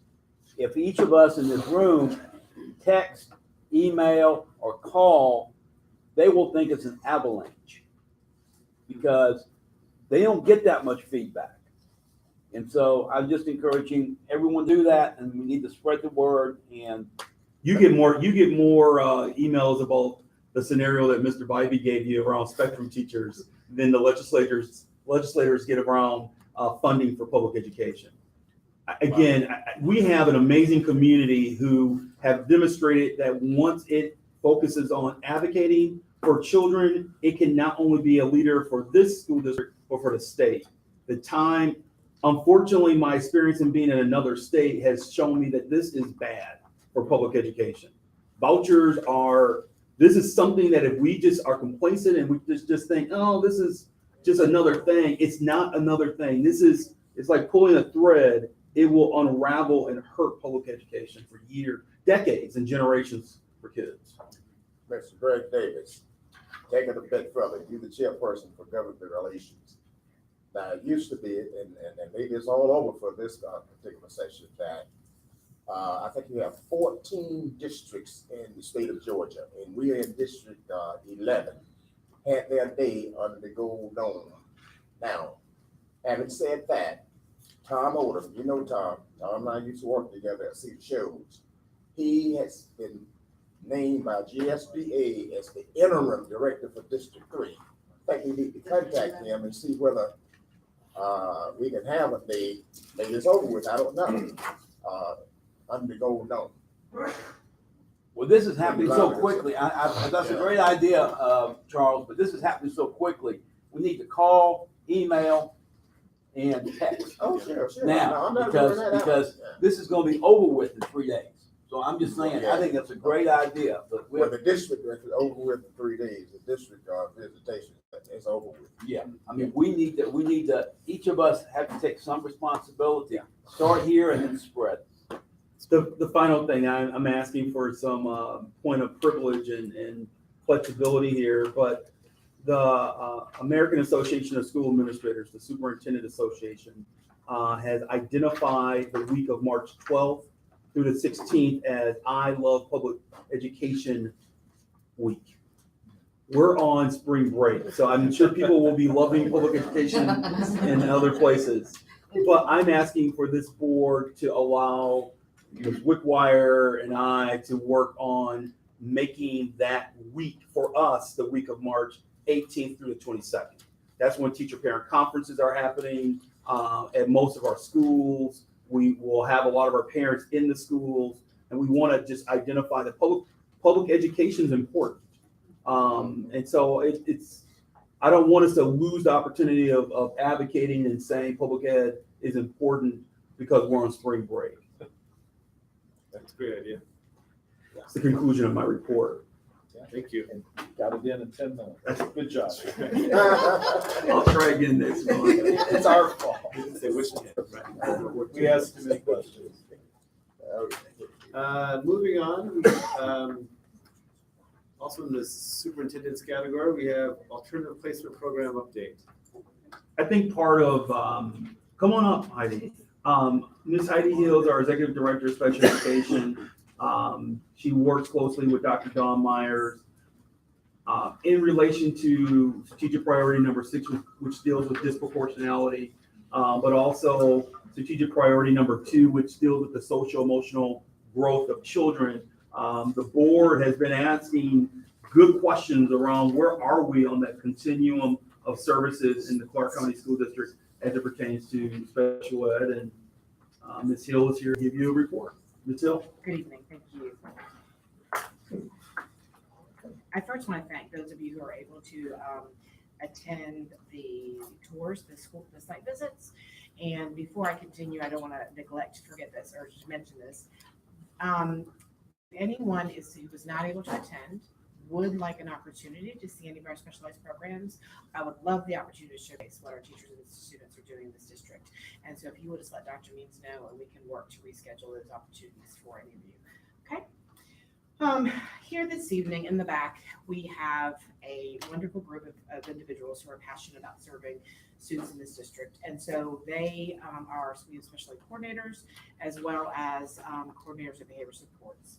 In Clark, we have 5 special education coordinators, and they're listed here: Shelby Anderson, Amanda Barham, Amelia Butler, Katie Hanks, and Sabrina Webster. And during the visits, a couple of the questions that I had, I think, Jared, I think you asked me, so how do people access coordinators and what do you do? And just trying to understand that. And so that actually kind of precipitated this slide.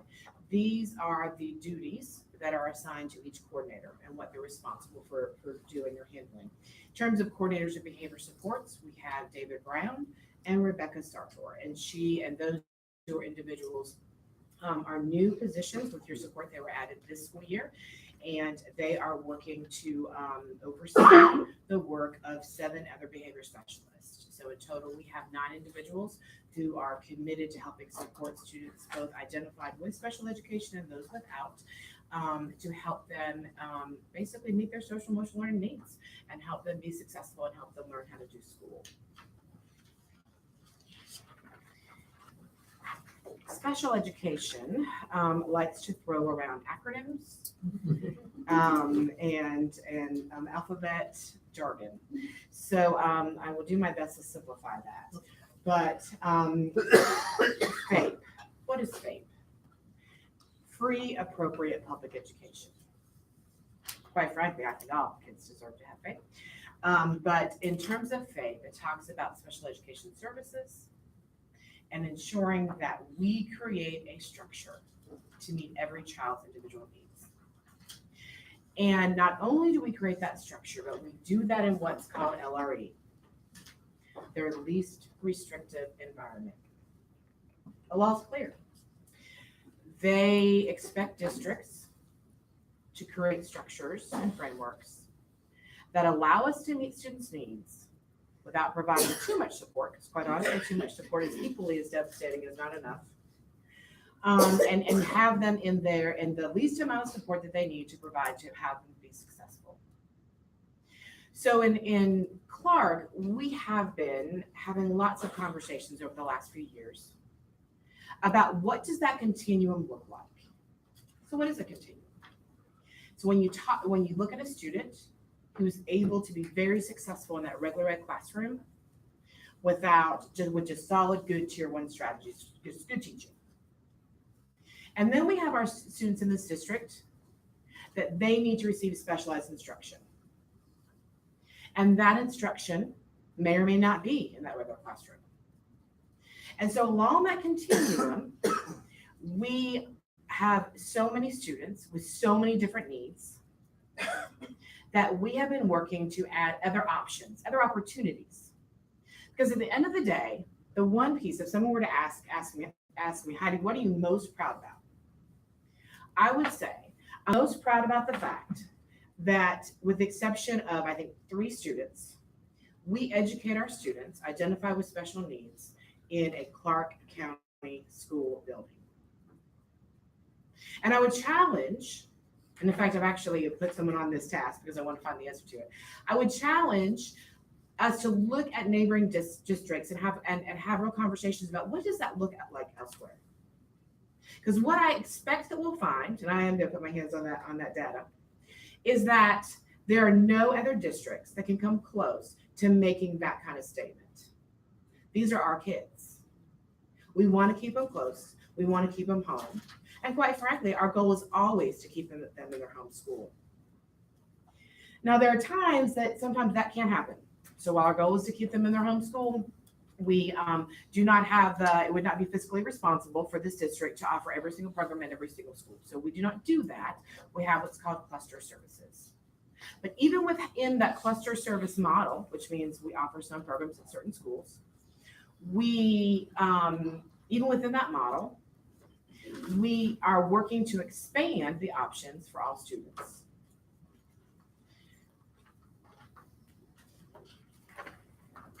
To be strategic and to clearly communicate to not only CCSD staff, but also to parents, we have a feeder pattern. And while this probably looks like a complicated jigsaw puzzle of pillars and squares and diagrams, the couple key points of this I'd like to point out are that we have similar programs on both sides of the county. So you'll see the west side on the left, 2 columns that feed up to Clark Central, east side on the right, 2 that feed up to Cedar Shoals. And in 95% of the, or actually probably 99% of the programs, we offer the identical programs on both sides of the district. There are a few exceptions, and those you will see in basically in purple, where we say there's really only enough students that warrant 1 classroom. And so we call that a specialized program, and we place them strategically. Part of it, well, I say strategically, part of it's based on room, part of it's based on things out, but we try our very, very best to keep students on the east side or the west side of the district based on where they're zoned. So Heidi, what's that box with the 3 purple squares in it? The box with 3 purple, that is Cleveland Road. Are you right here? Yes. Okay. At Cleveland Road, we Clark County is centrally located in our RISA district. And so as part of that partnership, we are the house or the home for students served in the deaf and hard of hearing program. So the elementary program is at Cleveland Road, the middle school is at Bernie Harris. So one of those boxes is DHH for deaf and hard of hearing. One of those boxes is a Compass classroom. We have Compass classroom at Cleveland Road and one at Winterville for our students who have emotional challenges. And we have the two CABR classrooms. The CABR classrooms are the classrooms that are staffed by individuals from the University of Georgia through the partnership where they work with our students. In those two classrooms, it's a K2 and a 3-5 class that many of them are nonverbal, but they are accessing curriculum in a modified way. And many of them, well, all of them, are right now their behaviors are interfering with their ability to access content. And so the primary focus of those classrooms is to help them not only access modified curriculum, but also working to address their behavior concerns. Heidi, Yes. how were those Compass classes chosen? It appears that they're on the most rural areas on both ends. How was that chosen? Did I mention space earlier? Yeah, I'll tell you, I went to Stroud and Fowler because I just love those two little center of the world schools, and to try to bring those baby dolls in, and we just want classrooms, and we cannot put them in trailers or cottages or portables, whatever we're calling. I'm sorry, we can't do that. And so that's where we had classrooms available to place them. Now we did, in terms of Cleveland Road, the advantage there was because we had UGA pushing in to staff those two classrooms, it provided just built-in additional support. So it could be a community of like individuals with, that they could get support from. Winterville, the program started there, I believe, 3 years ago. And this year we did expand to Cleveland Road to at least try to not be busing students from Cleveland Road to Winterville. We at least tried to, to do that. But yes, I do recognize. Where that's Winterville is at. I just thought that was an unfair distribution. Thank you for explaining that. Yeah. Still concerned about it, but. It definitely was not, and I recognize your concern, and many of us hold some of the same concerns. Yeah. Heidi, Yes. unless the law has changed, you can put special ed students in portables if you have regular ed students in portables. Yes, sir. Yes, sir. We can, but having students who have those types of unique needs, I think that, many people feel that having them in a building is a better way to serve their needs. And so we did have that conversation, like which is better? Do we bus students, or do we entertain the idea of a portable? And so the final end result was that we were saying, well, we think we have them inside a school building, and to bus them, that having them inside a school building all day is the lesser of two, probably. It's a difficult decision. I said that now, but I don't like portables. And I see Okay. what we can. You were making me nervous. Okay. I know.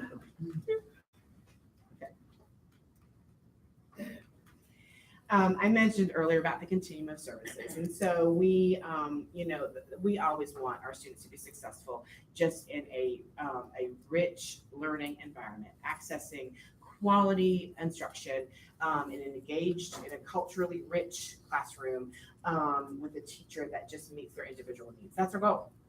When that doesn't work, then we, for behavior, we pull in behavior specialists. When it doesn't work for academics, we pull in instructional coaches. We, work to meet their needs in terms of where they're at. But when that doesn't work and we have to refer for special ed services, then we always try, whenever possible, to push that support into that regular classroom. If that doesn't work, then we will begin to pull out for some direct service. And if that doesn't work, then we, at times, will have to push to the cluster programs that I mentioned earlier that are identified at a few of our schools. Yes, sir. If we have a student, and I'm going back to the Compass question. If we have a student who is coming in from another district, would they start with the behaviors, would they start at a home school or, and we would work with them to see, again, going on the basis of least restrictive environment, would we, or, because I do know years ago when that program first started, there was one student that got transferred from out of the district right into Compass. Are they coming, so my clarifying question would be, Okay, are they coming to us with an IEP? no, not at that time. Okay, so we are obligated to honor IEPs and plans in place.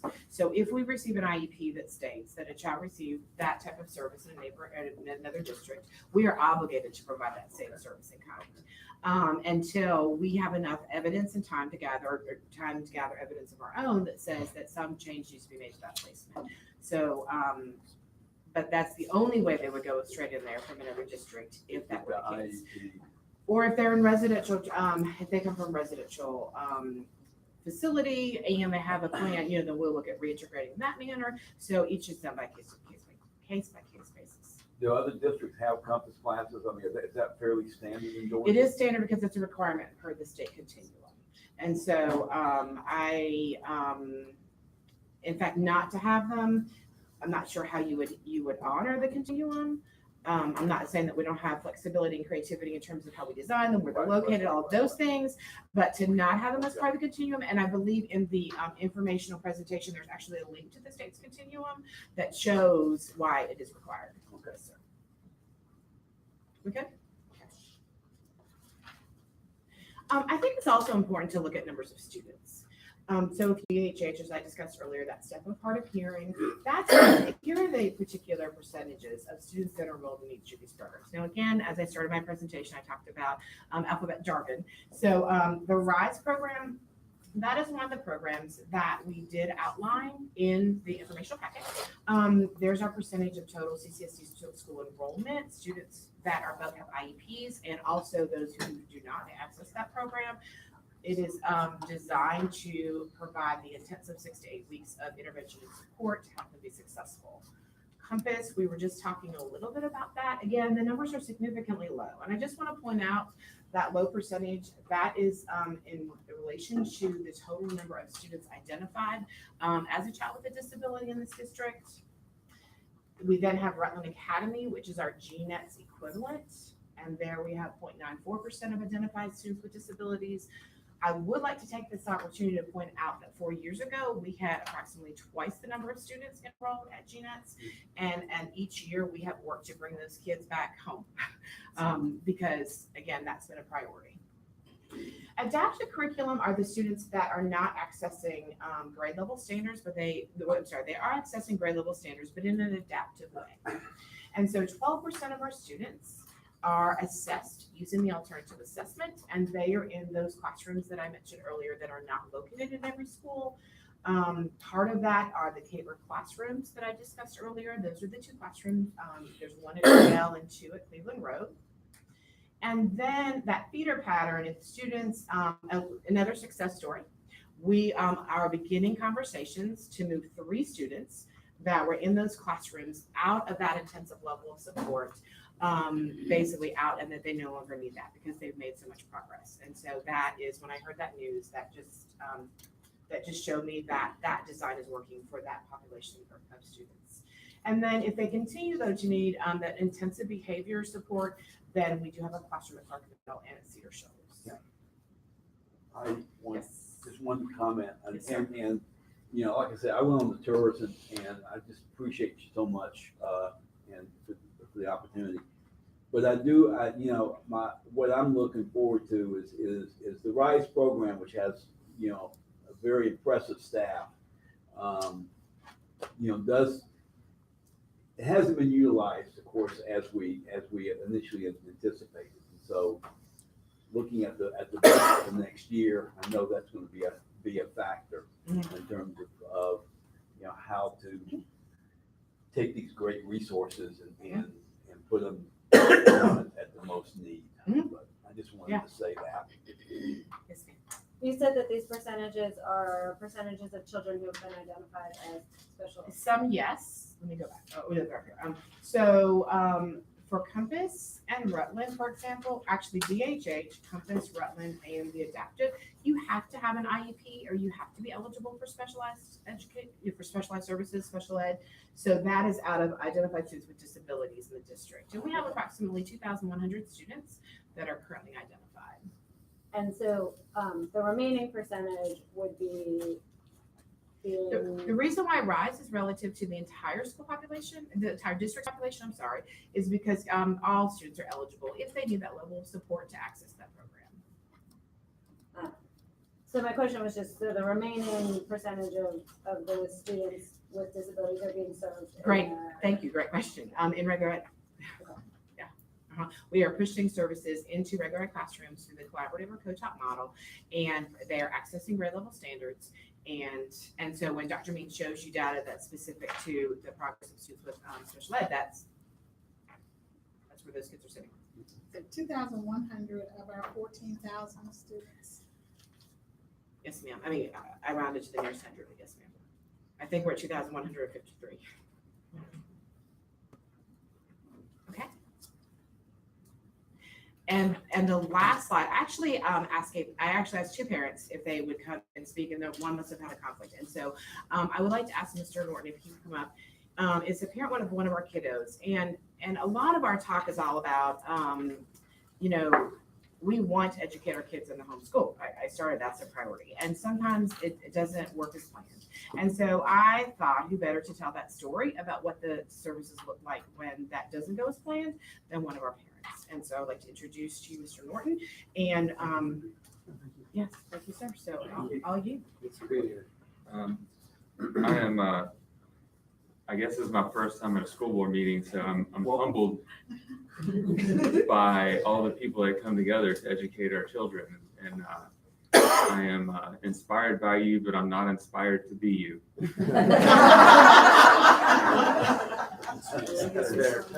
amount of meetings, it's, but as a taxpayer,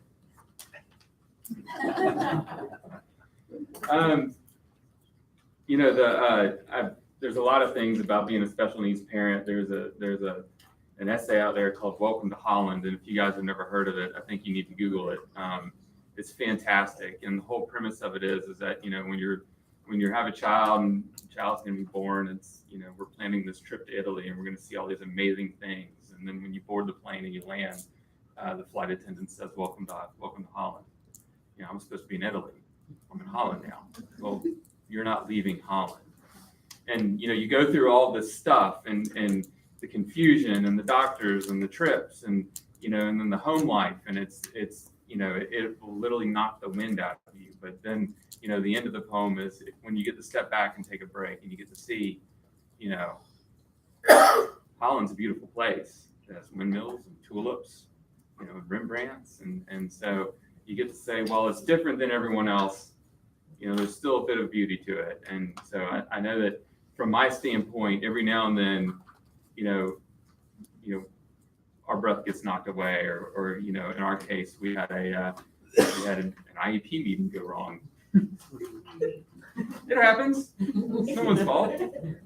And so I think our story is a good one. I'm not going to ruin it, or I'll ruin the ending. Our story is a good one. We had a difficult year with Drew with surgeries, and he missed a lot of school. And it was his year to move from, the facility right there. And we're zoned for Barrow. We wanted Barrow. And so we said, hey, we're going to walk our kid to school. Drew's in a wheelchair. So we'll push him to school. And, everything will kind of fall in line, right? The county's just going to make it all work. And so we went to the IEP meeting. It didn't go as planned. We stopped it. But then we had to think. And then we had to think, well, is it about, pushing Drew to school and being part of that? Well, part of it is, yes. But then another part of it is that, is the facility ultimately going to be the one that's best for our child? And Barrow's a beautiful school. And I'm sure it meets the American with Disabilities Act standards. But when we visited there with Drew, the playground, it's got wood chips. Wheelchairs don't ride on wood chips.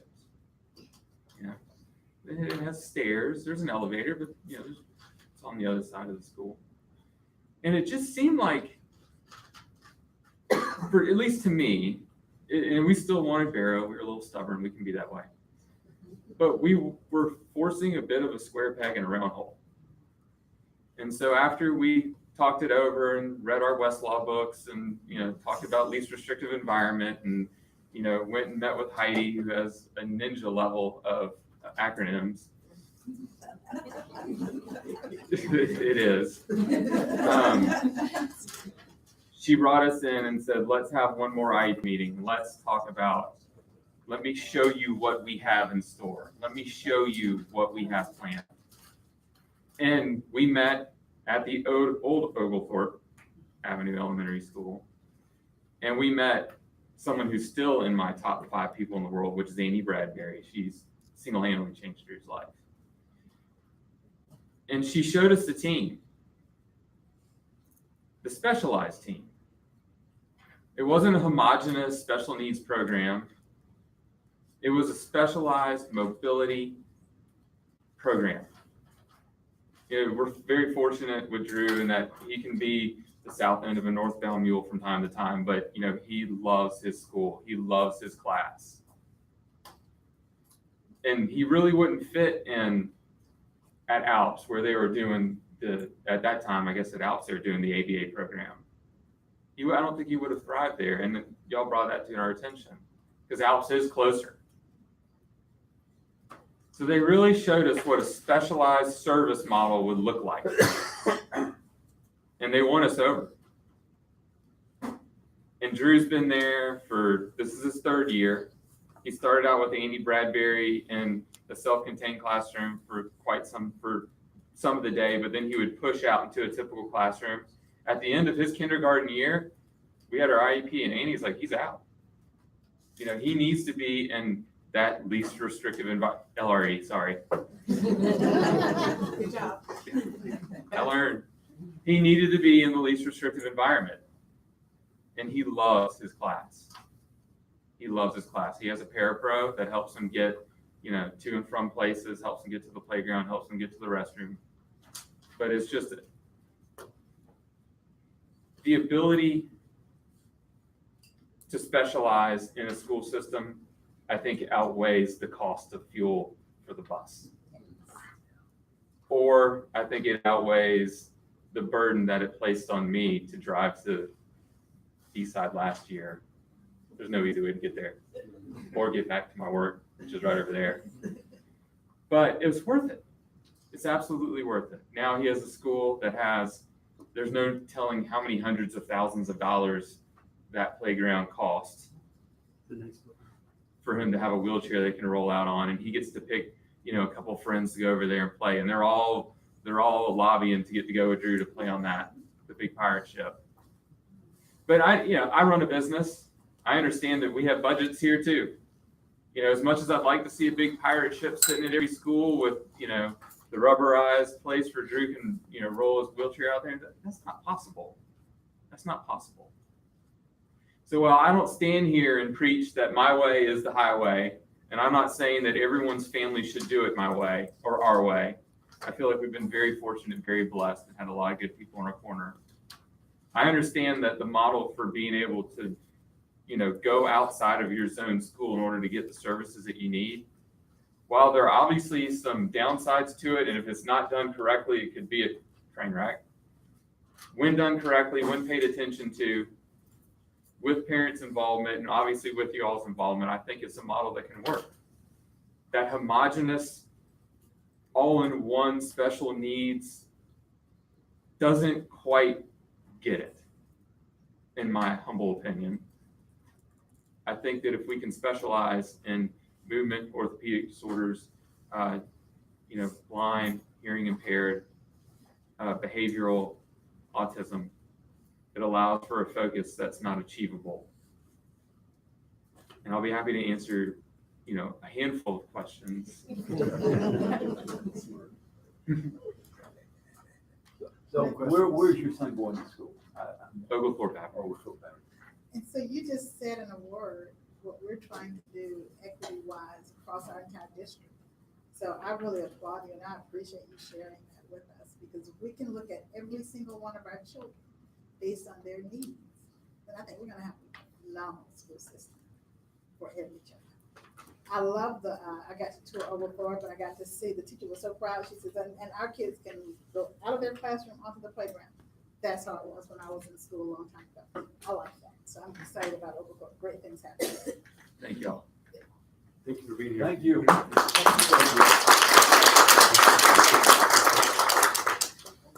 I'm gonna go if that's okay. Thank you. We got another hour or so. I'll let y'all know that. None of you will run against me. But I'm happy to help. Thank you, Mr. Hardy. That concludes my portion of the presentation. Unless you have any other questions. Can I get that presentation? It's not in our package today. Lynn, she would like the presentation? Would you do that? Well, before you do that, could you just define those acronyms that are in there for me? Just put them in parentheses. I will go in. I will update that as soon as I sit down. Yes, ma'am. Thank you. Appreciate it. Any other questions? Okay, thank you. Dr. Myers? As the transition's happening, I've worked with a lot of special ed directors. Heidi is among the best I've worked with. We've talked a little bit about the pockets of where there's wealth and pockets where there's not wealth in this community. What I've been most impressed with Heidi is that it doesn't matter if it's a child with a family who has an attorney and they're going to advocate, or it's a child who lives in LEB and they don't have someone. Heidi approaches the work for each child the same way. And her team's in the back as well. Heidi, do you mind just introducing the team before we make the full transition? Sure, not at all. And then I guess as I introduce you, if you would like. Okay, on the front with David Brown. He's one of our coordinator of behavior supports. Rebecca Sartor, coordinator of behavior supports. Katie Hanks, she's a special ed coordinator. Amanda Barr, special ed coordinator. Sabrina Webster, special ed coordinator. Shelby Anderson, special ed coordinator. And last but not least, Amelia Butler, special ed coordinator. They're a phenomenal team, and their passion and dedication to the students and the time they spend in classrooms, not only supporting teachers, but also direct service to kids. So when I send a text and I say, I need you in this classroom right now, I will get a text, I'm on my way. And without fail, and they rearrange, because serving students always takes precedence over any other thing on their to-do list. And so I just also would like to publicly thank the team, because I believe that your organization is only as great as everyone in it. And I am fortunate to be blessed with a powerhouse team that I'm honored to work alongside. So one last question. Is everybody co-located, or are they kind of dispersed out in the schools? Or? Officially, our offices are at the annex. Okay. I can tell you the last time I was in my office was 3 weeks ago. And the same thing applies to all of them. So officially, they do have a desk with something hanging with, but our work is in the schools. So that's. And as one very quick voice on some who participated in the tours, thank you very much for organizing those. And it was nothing short of moving to be in some of those classrooms because I hadn't been in a lot of those places before, and to see the depth of commitment to universal education and what we mean by that was it was moving to be in some of those places. So thank you for taking. Thank you. And I went home that evening, and my husband even said, "How did the tours go?" And I said, I probably had I'm sorry I couldn't be with all of you, but to showcase our students and our teachers and the great work that they're doing, it was a proud moment for me. And so I just appreciate the opportunity. Thank you. And as into the final thing before I turn it over to Dr. Myers, and we have tours scheduled for the rest of the spring for board members. Thank you, ladies. Thank you. And Mr. Brown. We do have tours. I think one thing that we've talked about from a governance standpoint is that while you are the governing board, you have to see what's happening. And so we've scheduled opportunities. I'll make sure that schedule gets out to you again. So if you do have the ability to join us, please, we want you to be there to see we have amazing teachers and kids, and we want to allow you to see them at work. And a quick shout out to our new board member. I emailed her 11 o'clock on the night of Thursday night. Thursday, She came. And she came the next morning at 9 a.m. Thank you. Awesome. Great. I think you all know Dr. Dawn Myers. The floor is yours, ma'am. Thank you, Dr. Means. Good evening, board. We're going to talk about another way that we serve students when they're not at their home school in a type of specialized program that's called alternative education. And a year ago, actually on March 1st, I gave you a report about alternative education in Clark County. And so this is a follow-up from that. I provided you with a very thorough report. There's an 11-page report that you received with some links to other documents. So I am not going to repeat that report for you. I'm going to have a few slides to summarize some things about alternative education. Let me introduce some of the members of my team who are here. Sam Preston, you know, is our disciplinary hearing officer, and Fran Thompson is our school social worker who serves the alternative school. I have to thank them because they really stepped up this year. Leroy Riles was our alternative school liaison for the past several years. Cedar Shoals, when Mr. Maxwell got there, said, I really need him to guide our football team and be in the building all day. And leading a winning Cedar Shoals football team is very important work. And so he transitioned to be at Cedar Shoals, and Fran and Sam have stepped up to fill the liaison role. And we'll talk a little bit more about what that means. But we want a successful handoff to alternative school and when they come back, because they come back. And then also I want to mention Christopher Blasi is from Catapult Learning. He's the director of both of our alternative school sites here in Clark County. And so, like Heidi, I am proud to work alongside this team who truly believe, and I said this last year, but I'll say it again, it's important to me that when a child receives a discipline consequence, that we don't have an academic consequence alongside of it. So while they might, out of a hearing, be assigned to alternative school, we expect that they're able to maintain with their education and meet their goals educationally, and they don't receive an unintended academic punishment for a consequence for a behavior. And that's really important to our work. So again, today I'm just going to give you a brief program overview, especially for the new board members. We'll talk a little bit about who served at our alternative school and why. And then I want to talk through the work of a team that I'll introduce when we get to that point, who did some really heavy lifting in the last 2 months to thoroughly analyze alternative education and bring to you a recommendation tonight.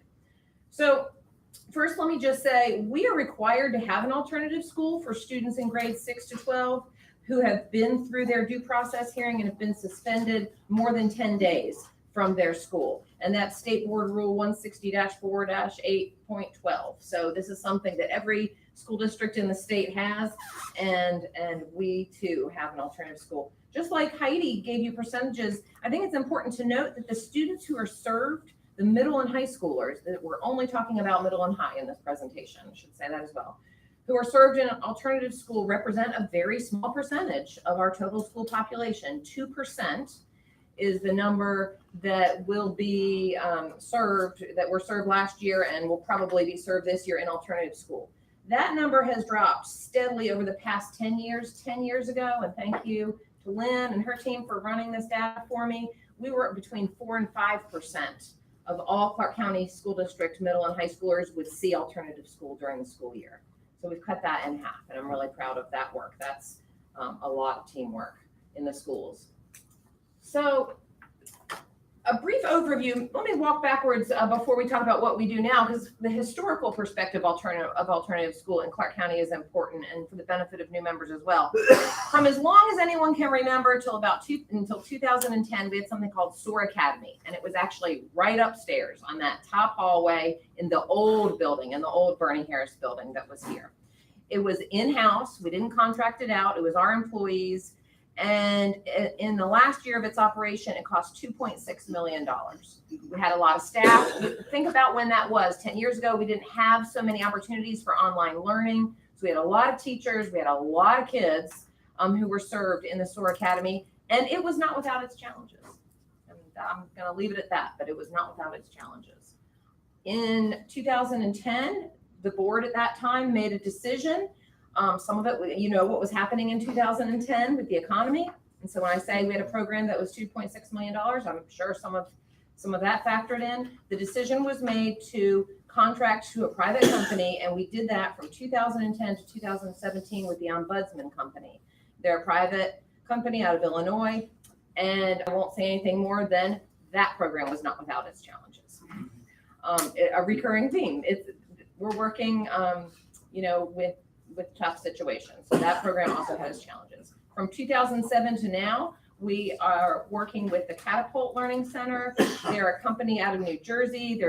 They merged with the old Sylvan Learning Center, so they have a long history with academic and behavioral interventions. We put out an RFP, and in 2017 went with Catapult Learning. We are finishing our second year of a 3-year contract that has been renewed for the past 2 years. And we currently have 74 students who are served. We have 2 sites, one at Baxter, one at Research Drive. We have a middle school program and a high school program on each side of town. So the middle schoolers come in the morning and the high schoolers come in the afternoon. Thank you to those of you who make it. And I know it wasn't a whole lot of notice, but some of you have been and walked through the facilities. Again, if you'd like to come another time, I'm happy to work with Dr. Means to arrange another tour. We contract for a total of 100 seats. We always hope that we don't fill them. It's one of the things that we hope we pay for and don't have to use. We prefer that kids don't go to alternative school.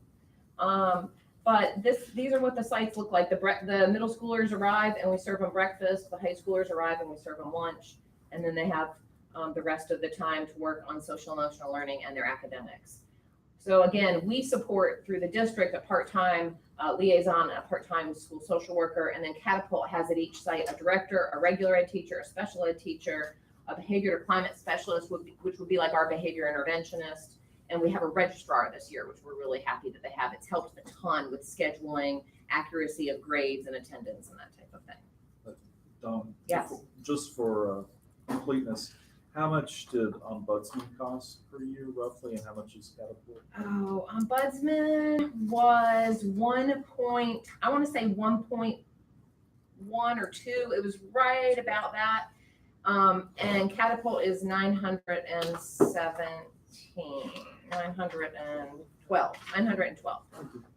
You're welcome. Very close. Ombudsman was very close in price. And so I'm going to say the same thing you've heard me say twice before about SOAR and Ombudsman is that our work with the learning centers is not without its challenges. And if you read that 11-page report, you know that some of the challenges continue to be staff turnover, the length of the school day. We don't have enough time with children in those 4-hour blocks. Transportation, the district made a decision 10 years ago to not provide transportation to all students. We are obliged to transport special ed, 504 served, and homeless students, but regular ed students do not receive a school bus to and from right now.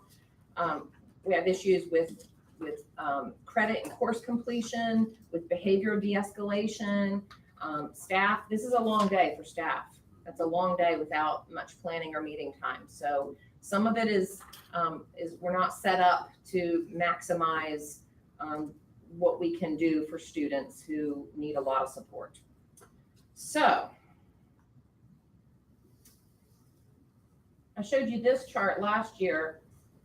Disciplines, hearings, or waivers are the due process way that some students arrive at the alternative school. And I say some because of students who are referred by the school to go before our hearing officer for a hearing or whose family may be interested in signing a waiver.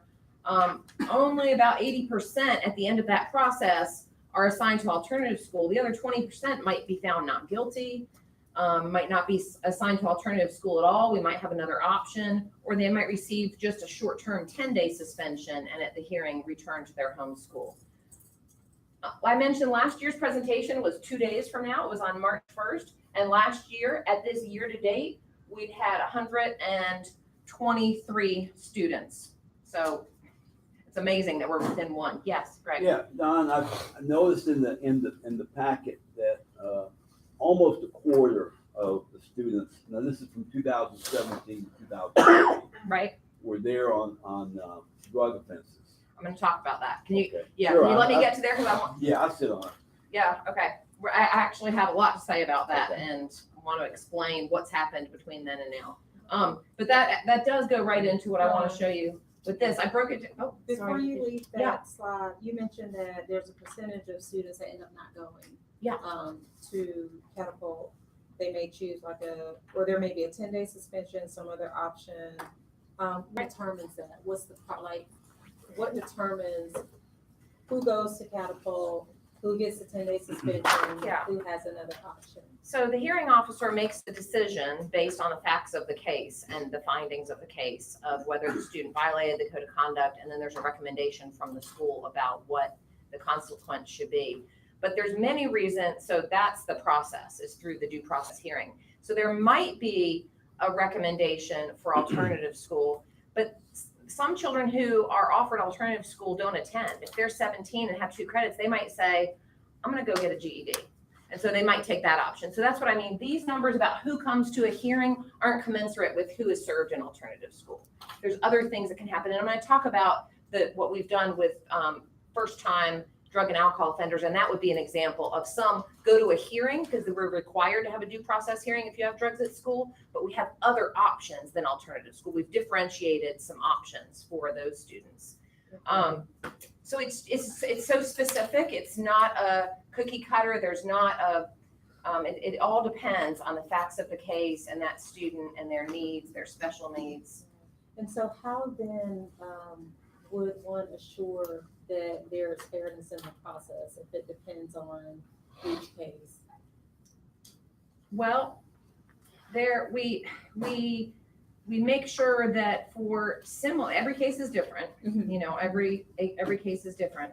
But Mr. Preston, as the hearing officer, when he's making, like, for example, a length of assignment for an expulsion, there are standards for what would be a typical expulsion based on a similar case. Mr. Preston, do you want to answer that any more thoroughly than I can? I want to make sure that I heard the question correctly. Yeah. What?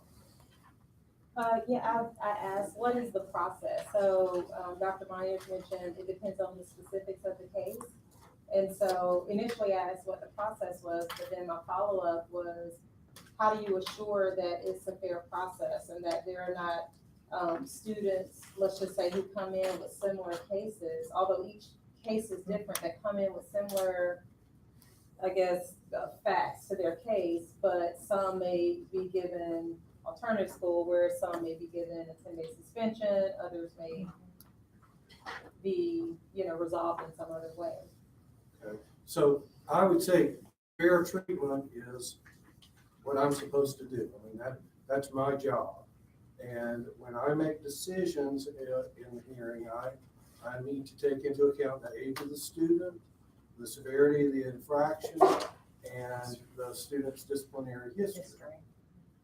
And so the benefit of having a single hearing officer is that I know what happened to the child last week across town, how we served that child. But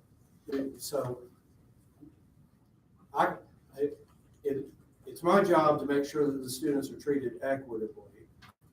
And I do that by listening to the evidence and then taking those 3 factors into account, and literally case by case. And is there like a follow-up process to go back and so when you're in the process of resolving discipline,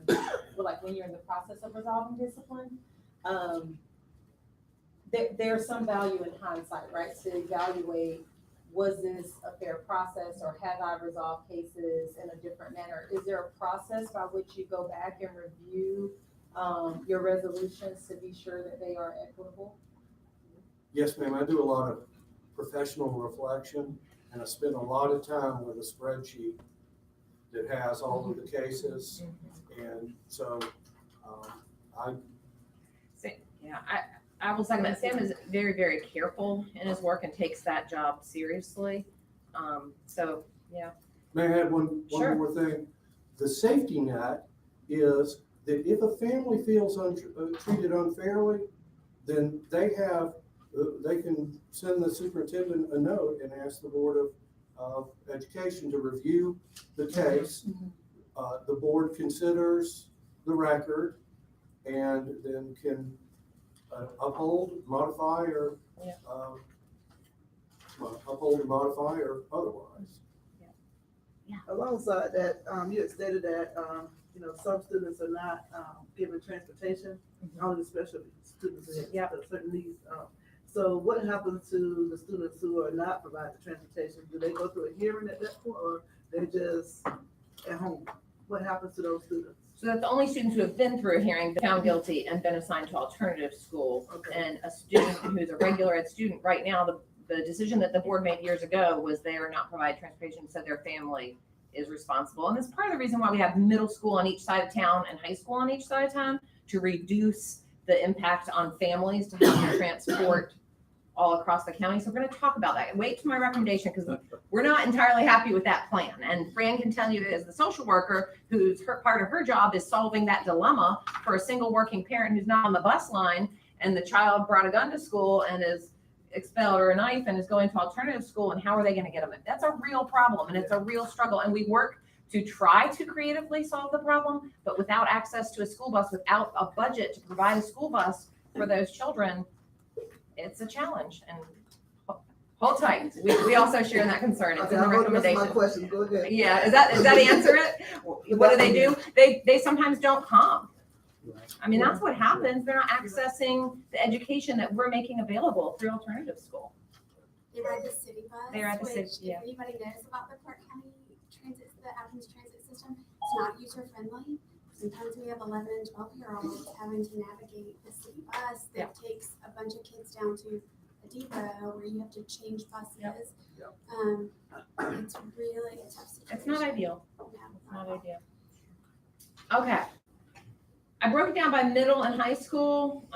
These are data from Sam's records. So these are kids who are actually served at alternative school. Not everyone who came to a hearing. So we're taking hearings over here. So now we're talking just about alternative school served students.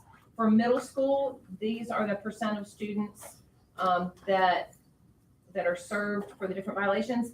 I'm going to draw your attention to this light blue at the top, the 8.5. That is something that a trend that has continued to grow. We are getting transferred in expelled students from other districts.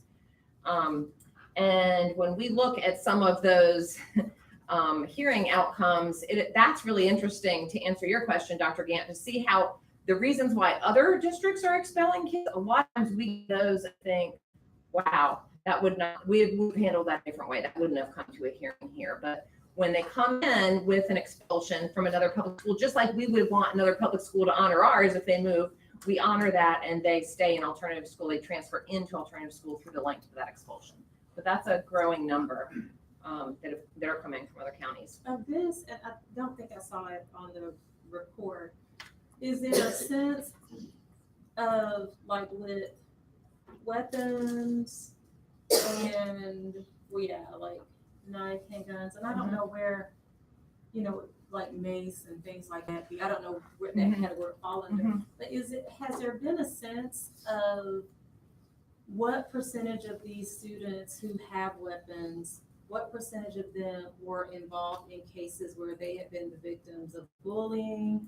And then specifically, I know, during my time there were also, it wasn't a lot, but it was enough to sort of make me think about students who had been assigned to the alternative school. They identified as lesbian, gay, bisexual, transgender students, and had been involved in a lot of other disciplinary things. And eventually, as a response to their environment, saw the only option for protection being like mace or weapon. Is there a sense like how many, I know we don't record that, but just from being. It's part of the investigation. Our administrators do a really good job of asking those questions as it's not just a zero tolerance. Oh, you have a knife, we're not going to ask any more questions. We've had students who brought knives and they're self-harming.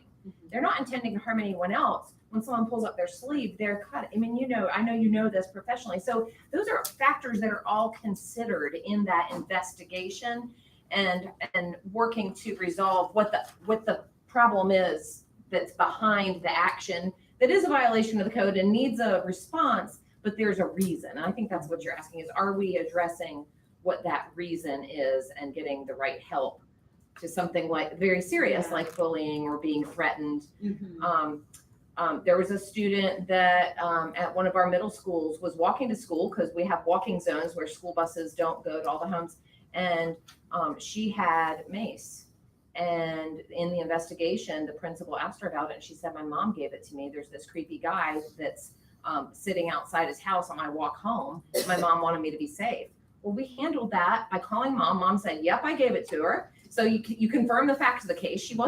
The student wasn't at fault for doing something. The mom had given it to her, and we made a plan for her to get on a bus to have a safe way to get to school. So yes, we're solving those problems, all the while adhering to the laws that require us to take action when there's things like weapons. Mr. Preston? I would just also, I would point out that in the hearing, parents open up about things that they have not opened up about before. Yeah. And they're willing to be vulnerable to make sure that their child is getting the best treatment possible. So I learn a lot that it has come out for the first time, even before Fran and I were partners and being liaisons. We were partners in making sure that these kids, that we didn't just say, I'm not interested in that. So I keep a stack of Fran's cards with me and assure the parent, would tell them if they do have to go to the learning center, I want you to give Miss Fran a call and I'll follow up with Fran and the parent. And so we make sure that it's not, this is done and now we move over to the next and that's a totally separate thing. Yeah. So that gives us a chance to address. Yeah. I'm sorry. That's okay. Don't be We're sorry. gonna be here till midnight. This is But your anyway, there's some of these, and Sam, I know these are very difficult things, but when Charles and I go to the National School Board Association meetings, and I go to some of the workshops where they talk about student conduct, student discipline, and talking about different ways and that various ethnic groups interrelate with each other and loudness and different mannerisms and all that kind of thing that are kind of culturally sensitive. You start with some of these, disorderly conduct. I mean, some of these are cut and dry. I mean, a knife is a knife. I mean, that's the way it is. A drug is a drug. But of course, disorderly conduct, student incivility, threat and intimidation, that may be a little bit more clear cut. I don't know, but I don't know. Your situation of judging, of being the kind of the judge or arbitrator of this. Maybe arbitrator is better. It seems to be very tough. I would think because we're talking. If you add that stuff together, you're talking. Maybe up to 25-30% are there because of their conduct.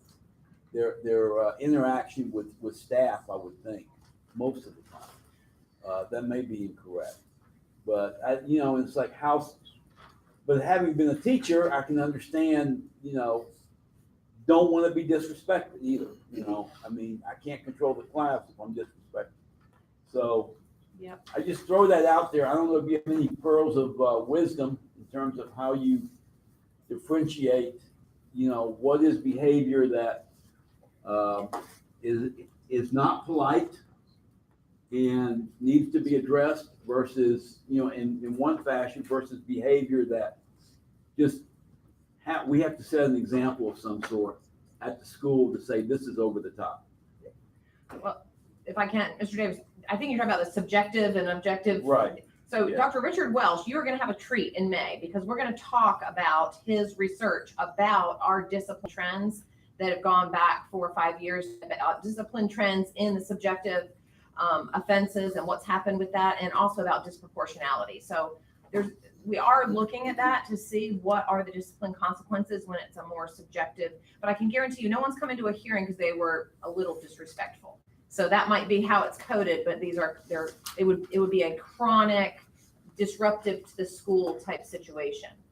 So the disrespectful behavior is handled in a totally different way and not through a discipline hearing. That would be Okay, so do we have any codes that go deeper than this, or this is? Well, they each have a severity level, so if you'll look in your code of conduct, each of these big categories is differentiated by severity level, and that's, With descriptors.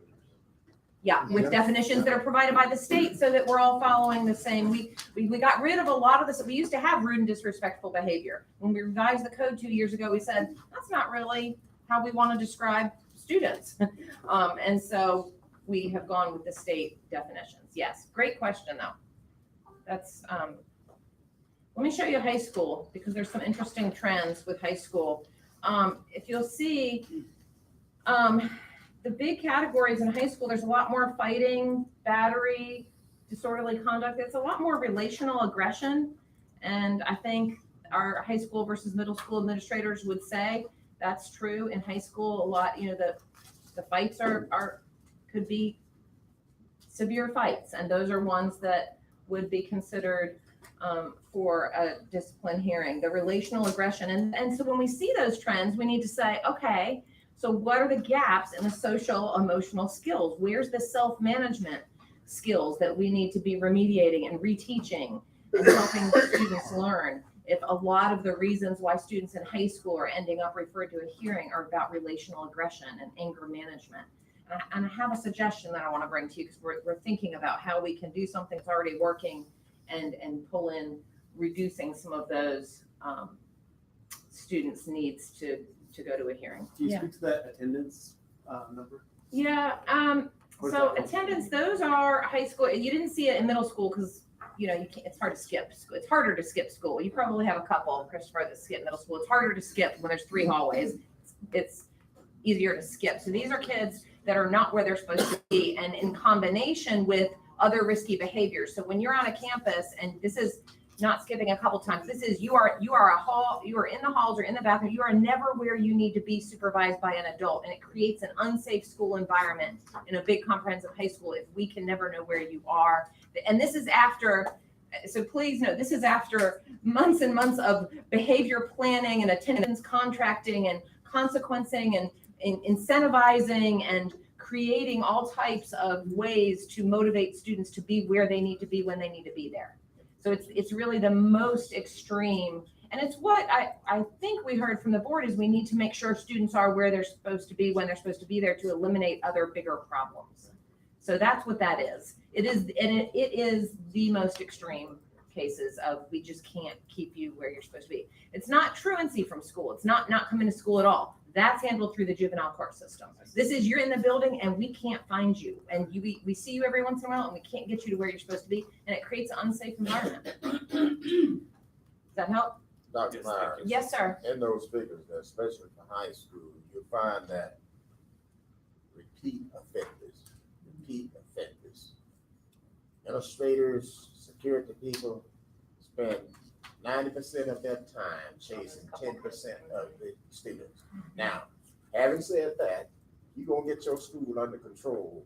You gotta do something about it. You can't overlook it.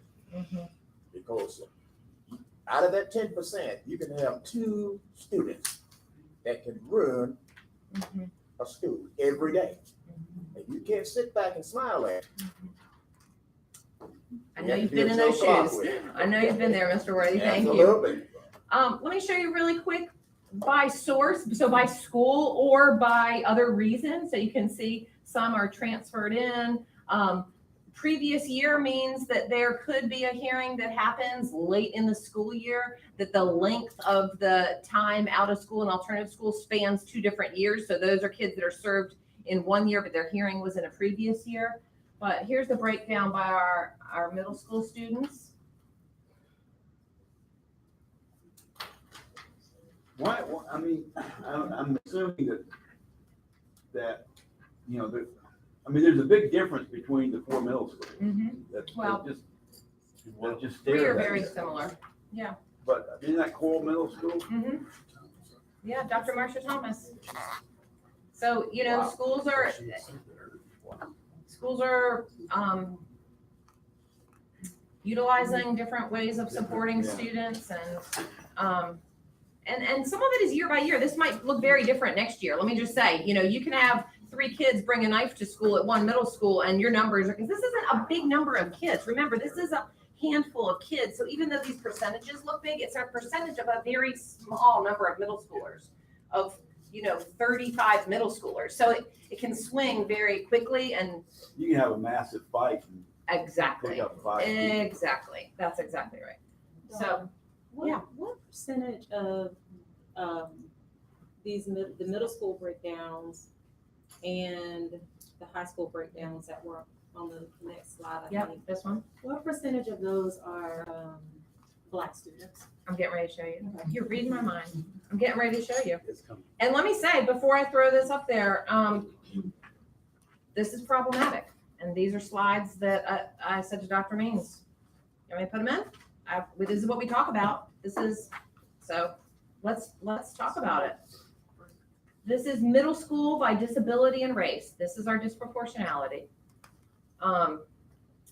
And I will say it mirrors our district discipline disproportionality. This is not unique to alternative school. Our ISS and OSS numbers mirror this same disproportionality. It doesn't make it right, but it is a mirror. It also, unfortunately, mirrors state and national disproportionality. And again, Dr. Richard Welsh is going to give you such a treat in May when he reports on this and really offers us, he's so helpful as a thought partner to thinking through the concrete solutions. And so that's where I really want to get to. But we are concerned. This is concerning. Everyone in this room should be concerned about this. And I want to say it also reflects the dispro and referrals to due process hearings, right? So you only get to alternative school unless you've transferred in through a due process hearing. So it really is a reflection of what's coming from instead of what's coming out of the hearing process. So let me just give you some comparisons. As far as district percentages for special ed, you heard Heidi Hill say we have about 15% of the district population is served through special ed, yet 36.5% of our middle schoolers. 504 is closer, but it's 3.2, and our district average is 2.6. Let me give you the district averages. What is EXC? It's special ed, sorry, exceptional children. So sorry, yeah, I should have put special sped in there, but yes, that's special ed. So we are over 2 times the number of middle schoolers served in alternative school who have special needs. Do we have information as to their speciality? Mm-hmm. Yeah, we sure do. It's not going to surprise you that most of them are served for emotional behavior disorders. Not all, though. Not all. You have a child that's served. It seems like that would be, they have to have a manifestation hearing. Yep. Obviously. Yep, exactly. See if it's part of the disability. That's right. So you can be disabled and also break the code and it not be part of your disability, and that's who we're talking about. Because if it's a manifestation, it's handled a different way. Yep, exactly This right. is the data that keeps us collectively up at night. Yep. That's the reason why. Yep. I mean, I admit there's a lot of different layers to this data, but if we don't get to this conversation, it eventually, in some way, shape, or form, it does lead to this as well. Yep. And I guess the last thing, I'm sorry, No. Dawn, Yep. it's a crisis. I mean, so again, as there are other things that sway our attention to other things, if we collectively as a community, but at a minimum, this governing team doesn't say this is a crisis that we have on our hands, and it doesn't mean that we're judging there's a lot of amazing things happening in our schools, but our kids are in crisis. Yep. So compared to our district average, our average is 49% African American in the district. We're 81% middle school served in alternative school.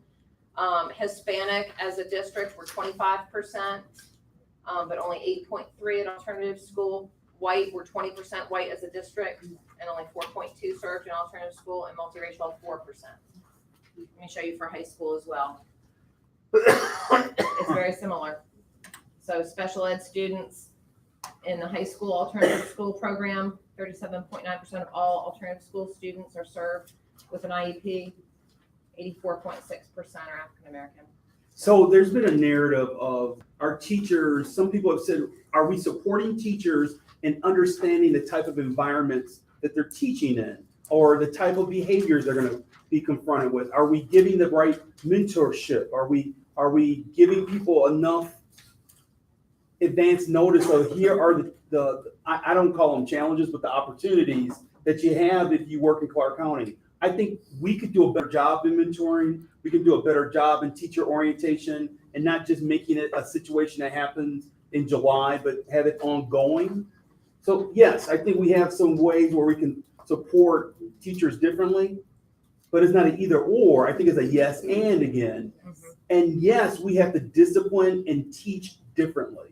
When you work in a school system where 75%, give or take, I think it's 24, it's actually 74%. 24% of our students are Hispanic, 49% are I believe is African American. If you know that that's the percentage, and many of those kids are living in poverty, then you also have to approach instruction differently as well. So it's not an either or. It's not that we're going to make these kids behave a certain way. You have to know that if you are engaged in the work in Clark County, you have to approach instruction differently as well. It's a yes and. Yeah. So, for the special ed Yeah. students, what percentage of the special ed students are Black? I can get that for you. I'm just wondering. I mean, it's going to be very high because 84.6% of the total students are. I can get that for you. Yeah. What percent of the students served in alternative school who are special needs you want there? I was just trying to untangle the two pie charts, because how much of the effect is being special ed versus whatever is causing the disproportionality with Black students? Yeah, it's an interesting question. Can I get that data for you? Yeah. Because I If don't I want to speak on remember, it. Dr. Welch, I think you made the statement that 6% of all of our special needs students are African American and male. And that 6% represented, I think, 25% of all of our discipline infractions. Right. So, I mean, kind of just take that one in for a second. So, first of all, I think the first percentage of 6% is really high. Because I think our overall special ed population is 14%. 13. So if our entire population, I think of our student population, Black males who are special needs represent 6% of all of our kids in the district. And they represent 25% of all of our discipline infractions. That's an alarming number. Yep, it's a problem. So I'll be happy. I mean, we'll continue this. This is not the end of a conversation, right? This is a continuing conversation. Mr. Davis, let me tell you about the answer to your question about what we've done with drugs differently. So last year, if you looked at the population of children at the Learning Center, 23% of all kids there, almost a quarter, were there because of drug offenses. And Mr. Preston and I and Fran had a lot of conversations about that and found that that might not be the best way to serve them. And what we found is a lot of them were there on the very first time they were ever caught with drugs or alcohol at school. And we began thinking about how can we do this differently? And I'm going to tell you how we did it differently. And I'm proud to say this year, only 15% of the students at alternative school are there for drugs of total, middle, and high. And that's because we developed this. It's the minor first-time possession of drug and alcohol class. We put out an RFP. We went looking for who could do this work. And we're in partnership with this company called A Strong Hand Up. It's run by a licensed clinical social worker who's developed a model. He actually does work with offenders, juveniles and adults in the court system as an alternative to traditional consequences. So he has civics and ethics. So he has programs for if you shoplift, instead of going to spend the night in jail, you go to his class for shoplifting and talk a lot about why it's not okay to take other people's things. So it's this accountability court model, and it's an alternative to traditional consequences. So they every 2 weeks run a class here at the board office. It's a 2 to 3 hour, it's psychoeducational, and it's restorative. It has a process to it that talks about the harm that's caused to a school environment by bringing drugs to school. So, and it's real talk. It's real education about drugs in the teen brain. I mean, the curriculum is very real. It's very teenager focused. And to qualify, so there's kids that qualify for this and don't. And to qualify, it can't be a felony level drug offense. So you can't have, a whole bag of Percocet. That's going to be felony level drug possession. That wouldn't qualify you. It has to be your first time. You can't have brought drugs to school several times. This is the first time that we've caught you. And it has to be minor possession. So So basically for your own use. You're not selling it to anyone else. And you also weren't involved in any other discipline incident. You weren't involved in a big, huge fight, brawl, and your purse, spilled and they found the drugs. So it's only about being caught with drugs at school, first time minor possession. And so what we changed is instead of going to alternative school like everybody else for the semester, however long, with successful completion of this class, you still go to a hearing. Which I think is a good process because the hearing in and of itself is a serious process to have a conversation with your parent and the hearing officer and your school administrator about what it's a restorative. And I thanks to Mr. Preston who went to a trauma-informed conference last year and has really infused a lot of practices that we heard you say are important to you in the hearing process. You go to a hearing, but you've completed the class, you have your certificate from a strong hand up, and you stay out of school for 10 days out of school suspension. And then instead of going to alternative school, you go right back to school and you re-enter and you get caught up on your work and you are not expelled to alternative school. And we're really proud of this. We think this is the right direction. And the data that I'm really excited to share with you is that of those students who've gone through the class, we just looked at it, 100% of them not only have not had another drug offense, they've not had another discipline incident.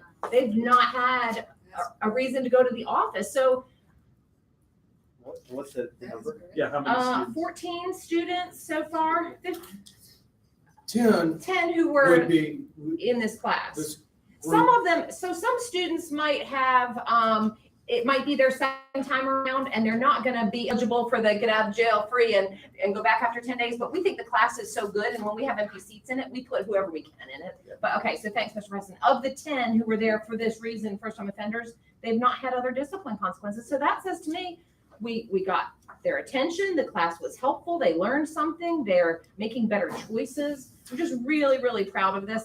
And we want to grow this. We're thinking now about how can we maybe think about the other things that kids do, the relational, issues, especially the fighting, disorderly conduct. Could we have conflict resolution as a diversion from exclusionary discipline practices? I mean, that's where we're going. And with your blessing, I think we have every reason to do that work. That's a good thing. I guess I'll go ahead and ask it. Of the 10, how many of those were students of color? It's a good question. Oh, probably 8. I'll get it for you, but my guess would be 8. 7 or 8. Yeah. I'll get that for you. I'm excited to hear about this. I really, really am. I think that just it's a side conversation, but in my Wednesday night Bible study class, I have one of your students there.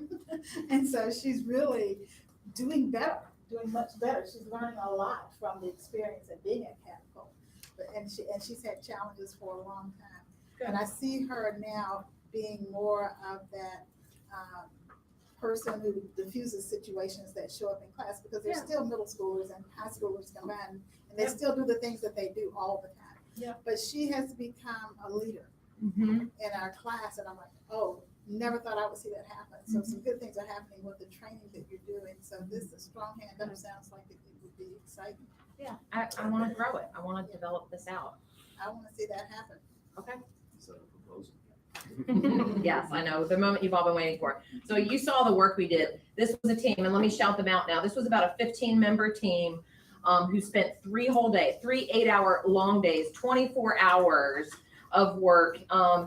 They were grad coaches, special ed coordinators, building administrators, counselors, social workers, instructional services, transportation, Richard from UGA, but many of them are here. Chris Penley from Clark Middle, Amanda Gorham, administrator from Clark Central, Shelby and Sabrina, our special ed coordinators, Tanya Jones, graduation coach extraordinaire, thanks Tanya, Mr. Michael Harris from the instructional side, Ariel Gordon's a school counselor, Tessa Barbizon, our director of counseling and SEL, Crystal Gillis, our extraordinary director of school social work, was part of our team, Sam Preston, Fran Thompson, Richard, Mark Weaver from transportation. We put together the best and brightest brains, and we spent 3 days creating a recommendation, vetting lots of scenarios. I mean, I think you saw in the documents that I gave you, we took a critical look like we have never done, I think, since probably 2010, at Alternative Education Services to decide on an effective service delivery model. We did a situation appraisal. What's the state of alternative school? Then we did a decision analysis. We had criteria and we weighted them. The top three criteria, I just want to mention, I know you had these: maximize opportunities for restorative practices and social emotional learning to take place so students will not repeat problem behaviors back at their home school. That's our first priority with alternative ed, SEL. The second highest weighted was minimize institutional inequalities, and we see transportation as an inequality. Some get it, some don't. Maximize potential for academic growth for students at alternative school. We can't go there and just do all SEL. We got to keep them up to speed on their instruction, their classes, because they're going back. They're coming back to the regular school and they need to not be behind when they get back. So we also visited schools. So we had a team that went to Independence High School and Frank McLaren High School in Atlanta that are alternative type settings that have some elements that we liked and we wanted to think about and explore in our district. So this is where we landed in our recommendation. And it could be, the recommendation is for next year and going forward. So we might step into it next year with some parts, and some of it might be in 2 years. A lot of it depends on facilities and budget. So here we go. We think we need to serve middle and high school students for a longer day. 4 hours is not enough to do the work we need to do. It's just not.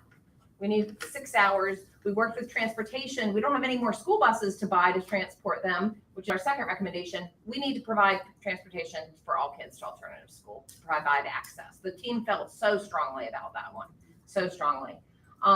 And the way we do that, and I don't want to get into all the details, but we stagger it with our traditional elementary, middle, and high school schedule. So we have buses then that can go all around the county and pick everyone up. So it might be like 10 to 4 or something like that. We have to stagger it, okay?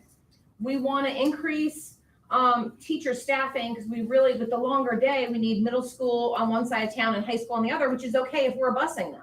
It's not okay if parents have to take them, but it's okay if we're busing them. We want to utilize Classic City for credit recovery. What happens is there's high schoolers who come out of alternative school.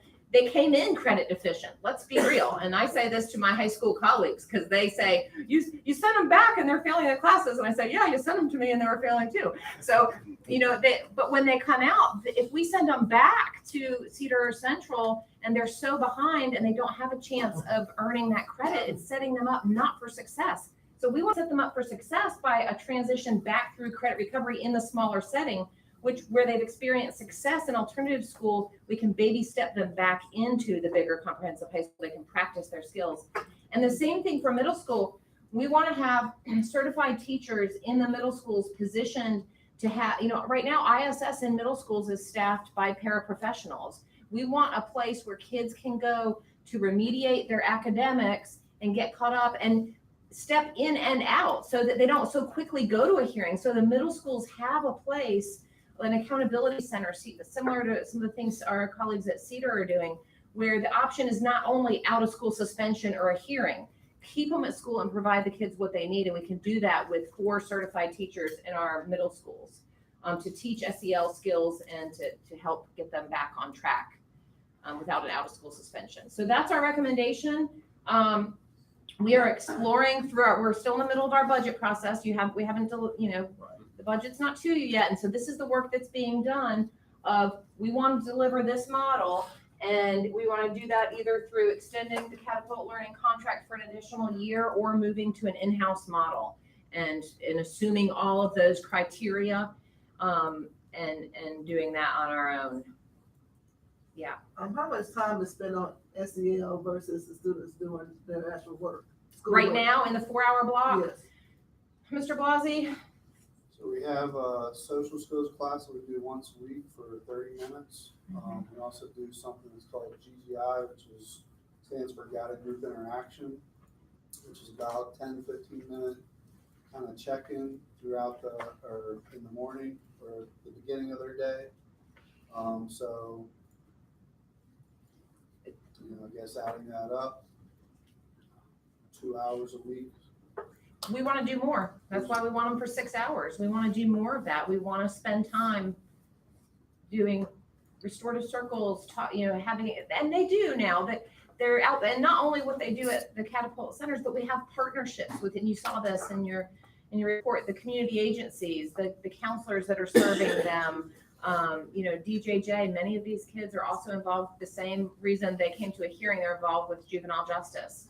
And so their probation officers have time to come and meet with them. Yeah. How are we aligning with DJJ? How are we aligning? Yeah, are they on board with the steps that we're taking and the programs that we're offering? They would love to have more time to see the students and partner with us, attend groups, be part of the children's school day. Right now, there's a lot of pressure on academics. I'm just gonna be honest with you. This was part of it continues to be the struggle of only having 4 hours, because yes, we recognize the SEL, but it doesn't help a child to get so behind academically when they transition back. Other counties, when we get expulsions from other counties put kids out for a whole year routinely. And so we don't do that as much. Generally, our length of time in alternative school is less than an entire year. But what that means is a transition. And that's a challenge. It's a challenge to go from being online instruction to going back and needing to be paced face to face with your teacher in your class who's been chugging along while you've been in alternative school. It's a challenge. If the student is a senior, what happens to do they graduate out of Catapult? No, they don't have a grade. They're still our students, so their grades are posted for transcript, and those are individual decisions. Most of the time, if they've done what they needed to do at Catapult and they're on track to graduate, we have to ask permission of the high school principals, and we had a couple last year, Amanda, walk at graduation. So even though the expulsion is supposed to be through graduation, we try really hard to let everyone have graduation. There are some that is off the table, and I probably don't need to go into many details about that, but yes, they graduate. Yes. Mars, Yes, sir. I have an idea for number 2. Okay, tell me. A few weeks ago, we approved, I believe, to purchase 10 new buses. Mm-hmm. Okay? Now, I know you want to pull those old buses off that fleet. Yep. They have a lot of miles on them, but they won't have to drive as many miles in transporting these students to where they need to go. That's an idea. I will mention it to Mr. Weaver. That is his shop, but I will mention it. Okay. Okay. Yeah. Yeah, I just, with Tawana, let me just say what I saw is in terms of, because of the 4 hours, and you got middle and high school, and they're passing up. I mean, they are attempting to put that SEL in there, but you're right, they don't have the time. And also, and I'm not, I know we want to make everything look good, but I mean, from my understanding, DJJ could do a little bit more. They could step up to the plate a little bit more. And so, in answer to another question. So that's a work in progress, but I think we need to kind of sometimes rip off the Band-Aid and tell DJJ they gotta do more. So we want to wrap around with as many supports. Yeah. But they just don't, I mean, they got students coming in while other students are leaving, and the teachers have no planning whatsoever. Right. So it's kudos to the efforts that y'all are making. And so just to finish off my conversation, that's exactly what my student said to me, is that she needs more time. Yes. to get things done. Yeah. And so again, she didn't like being there at first, but she's embracing it because this is what she's doing. Still don't believe she should be there. She's all innocent, but still. It sounds like we're making a difference. Thank you for sharing that story, Ms. Davis. Mr. Blasey. I did want to add on, even though we do have the 4-hour day and it is a major challenge, we always encourage students to do work outside of school. If they have internet access, we always recommend a library or maybe a relative or something if they don't. Ms. Thompson, the special ed coordinators, do their best, or they do provide laptops for those that qualify for them. Mm-hmm. So we try to accommodate them that way. And it's actually amazing. You see a lot of kids that are motivated, like we mentioned, seniors, you would think they'd be motivated to graduate. And those that do put in time outside of those 4 hours, it's a significant difference in how much work's done probably in grade performance as well. I would be remiss if I didn't say that the kids that I come in contact with, that have come in contact with our disciplinary problems, aren't performing on grade level. They cannot read. They're embarrassed to be called upon, so they opt out all the time. So a lot of their behavior to me, or that I see in our church setting, is acting out so that they aren't put on the spot to perform. The last recommendation says delivering the model through sending a contract to Catapult or in-house. How would Catapult, I guess, help with that, those recommendations above? Well, there's things like we'd have to amend their contract to provide 2 more teachers. I can't serve all, I have too many high schoolers to put them all at one center without adding a teacher. So we would amend their contract and invite them to hire 2 more teachers so we could put high school on one side and middle on the other. A lot of them would be our expenses, our school bus transportation expenses, our work with Classic City and middle schools, but that's a good question. That's the main difference, is we'd need 2 more teachers And so in their that contract. would be in addition to using Classic City. Correct. Yeah. In order to get this longer day and middle school and high school separately, we figured out we need 4 teachers at each site instead of 3. And how do we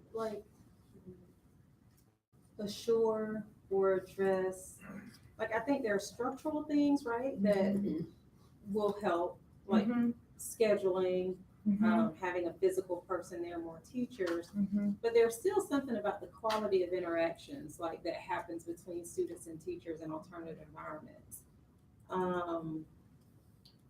What will address that? Is the goal that increasing this SEL time will help? I just think of I didn't make the tour. I want to make the tour. Okay. But I also know that it is stressful. For some teachers that are in this environment, it's stressful for the adults, it's stressful for the kids. And 6 hours is great, but if it's 6 hours of the same. No, so it has to be 6 hours of of moving to different groups, of being outside and inside. Right now, there's so much pressure that there's not time to do those things. So it would have to look different. You're exactly right. And additional time for professional learning. That allows time in the day for the teachers to debrief, to consult, to get self-care, to talk to each other. It just provides, I'm so glad you mentioned that because we only know the SEL of this is only as good as the local. Right. I think that all matters, and it's a really good question. We want to also consider how to increase supports, counseling support, social work supports, behavior specialist supports. And how do you anticipate parents fit into this? Because I see once students get to this place, actually before they get to this place, I heard a lot of the stakeholders that were at the table. Yeah. Where do parents fit in? And I guess it's not just with this, but since we're talking about this, but also with discipline before they get to you. How do we assure, we know that part of impacting disparities is having multiple stakeholders, and those aren't just the stakeholders that are in schools. So what do parents feel that their kids need? Well, what they tell Fran Thompson is that, it's stressful to try to get kids to and from school, at 8 and at 12. And so that will reduce some of that stress.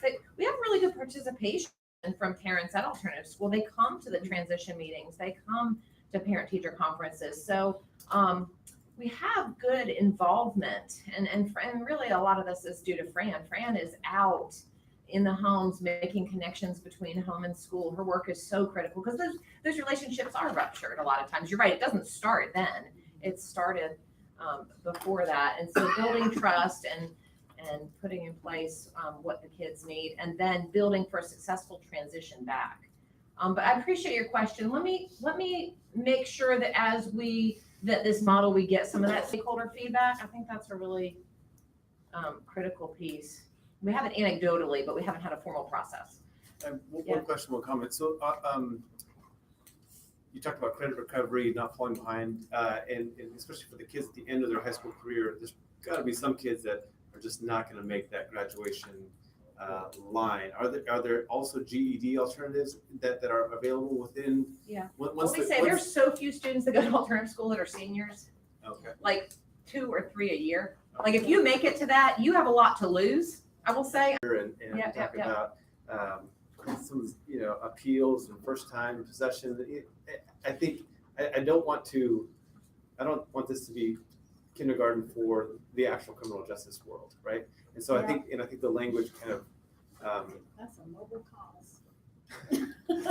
No, and so striking that balance, because some of that is required, is kind of in the statute of how it's described or how the code, but I think that's partly in the revision to the code, which we will also be doing this spring. I would like to explore that further and we're heading some with a lot of the restorative justice stuff. We're reconceptualizing the same problem.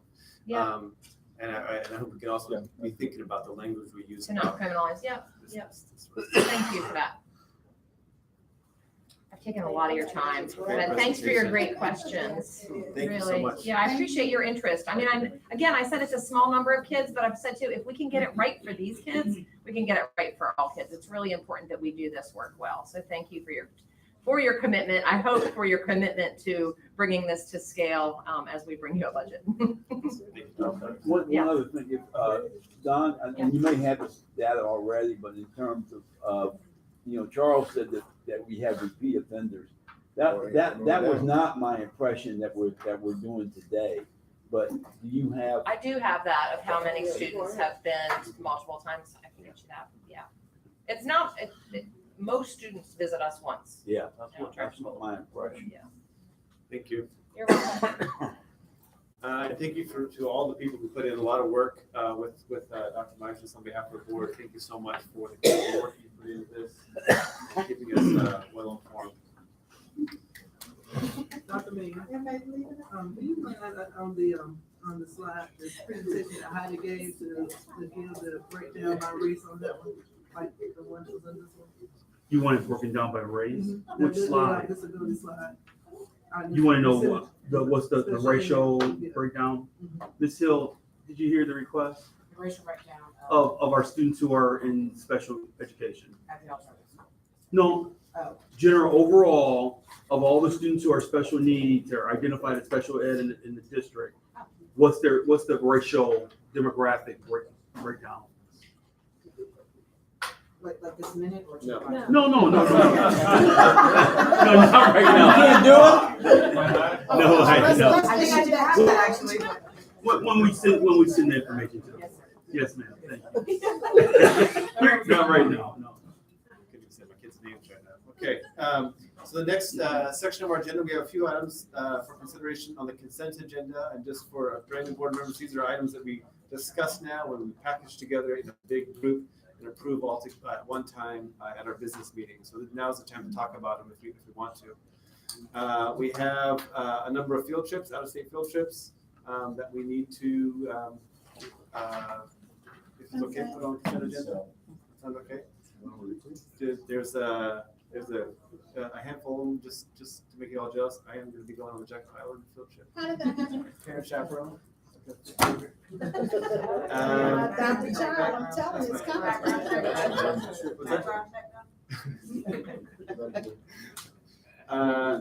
The next item we have is a contract to approve the Hillsman Middle School furniture purchase. I just have, this is sort of a silly question, No. and it doesn't mean I don't want to approve this. I just wonder what happens to the furniture from the old?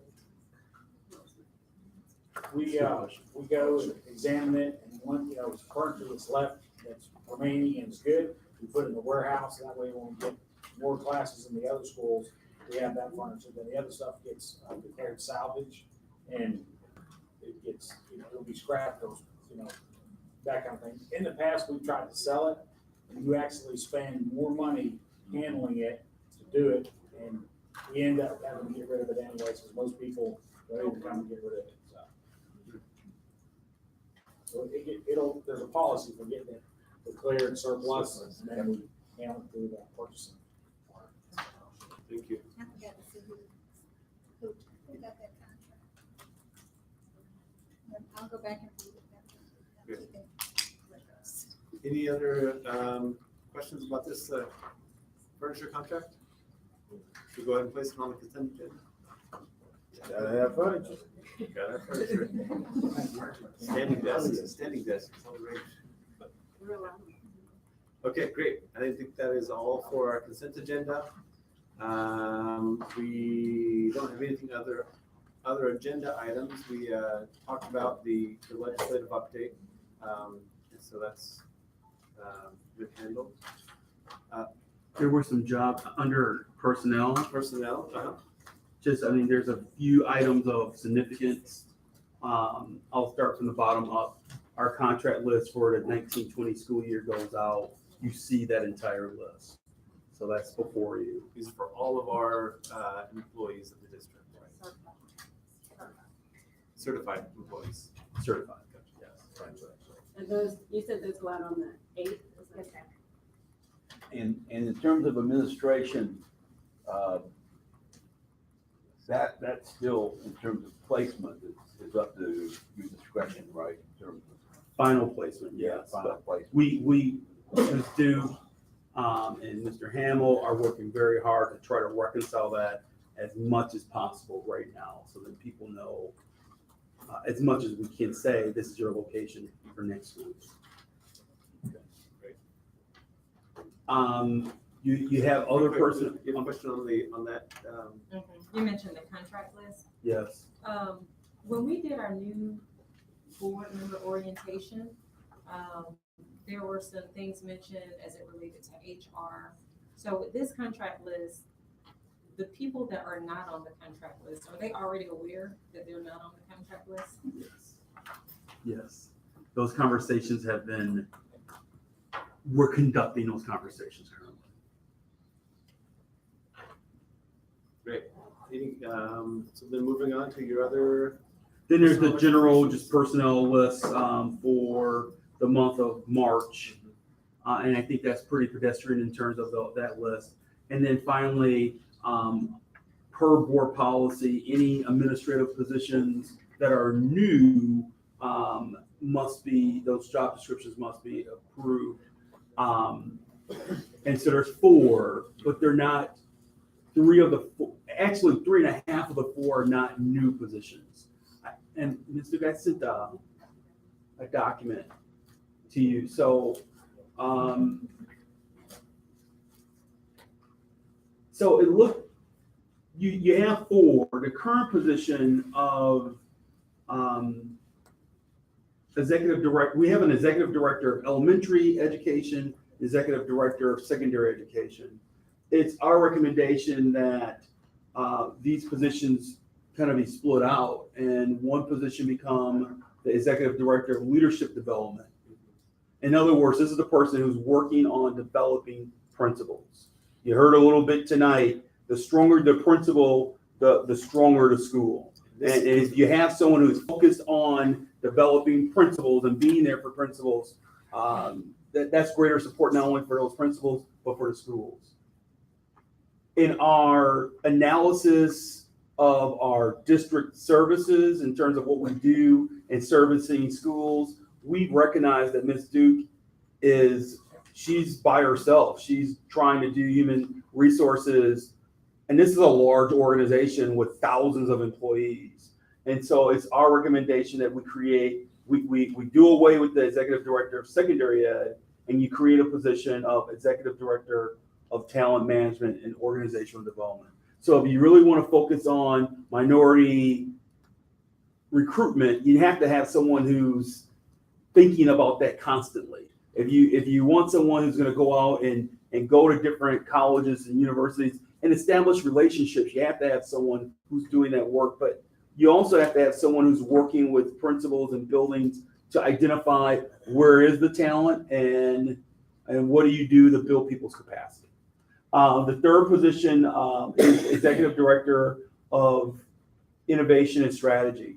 Right now, we have positions of the coordinator of Office of Early Learning, English as a second language. We have gifted, we have title. These are all departments or people who are doing this work who don't report to anyone other than, in many cases, the chief academic officer. and it's hard to get into that, to see that person based on the other items and other things that they have on their plate. We don't have anyone who's really ensuring that we are being innovative and that we are using our strategy well in those very important areas. And so we're recommending that we take the coordinator of response to intervention and you make that a position. Scott Emmert, Dr. Scott Emmert was our coordinator of response to intervention. He moved on to an assistant principalship this fall at Oglethorpe. His pay level was at the level of an administrator. That's why there's a yes/no there in terms of that position. The actual price difference is really minimal in terms of making that an executive director position. And then the final position is, we don't currently have this position, is a director of research and impact. James Barlament is currently our executive director of assessment and accountability. James does not hold a teaching license. He hasn't been a K-12 educator. To become the permanent director of executive director of assessment and accountability, he would have to go back to school and get a master's degree in educational leadership. That's not where his passion is. He's at a point in his life where he has a newborn. And candidly, I've been sharing with him, I would like him to go back and get a PhD in statistics or something else. He already has a master's degree. He's a valuable person in our organization. What we would want to do is to have a position for him as director of research and impact. He's doing amazing work. He's really excited about continuing to allow us to measure the work that we've already established in our strategic plan. So those are the 4 new job descriptions that you have before you. Yeah. One is I was looking at another chart you sent us, and we talked a little bit about it at the beginning of the meeting, but where it compared the FTE count for the district office staff. And it shows that in 2018, 2019, we went up by 2. And one of them is that director of research and impact. Right. And then they also said that the executive director of innovation and strategy was a new. That's why I say yes, no. I mean, so technically it's an increase, but financially it's really it's minimal. Okay, But from a numeric standpoint, yes, it's an increase. But I guess I'm looking at it from a budgetary standpoint. Okay. And when you look at it from a budgetary standpoint, since Dr. Emmert's position was paid at the level of an administrator, the difference is $18,000. That's why. So, but you're right, from a body count standpoint, it is an increase. And from a budget standpoint, is this new one, the director of research and impact, that's a new budget? It is, and we're able to use our district set aside funds to offset the cost for that new position. And his old position will then? His old position will be posted. And then who does that work currently? The type of work that's going to be in that director of research and impact? No one. So what's happening is James is doing that in addition to being the assessment and accountability person. He's excited. He said, boy, if I could just focus on this work, I could do things for this district that you haven't seen before. So maybe I missed it, but what happens to that focus on that executive director for elementary education and secondary education? What happens to that? Because again, when the things that we're trying to implement with fidelity across the elementary and then the secondary, where do we go with that? That becomes the focus of the person on the executive director of leadership development.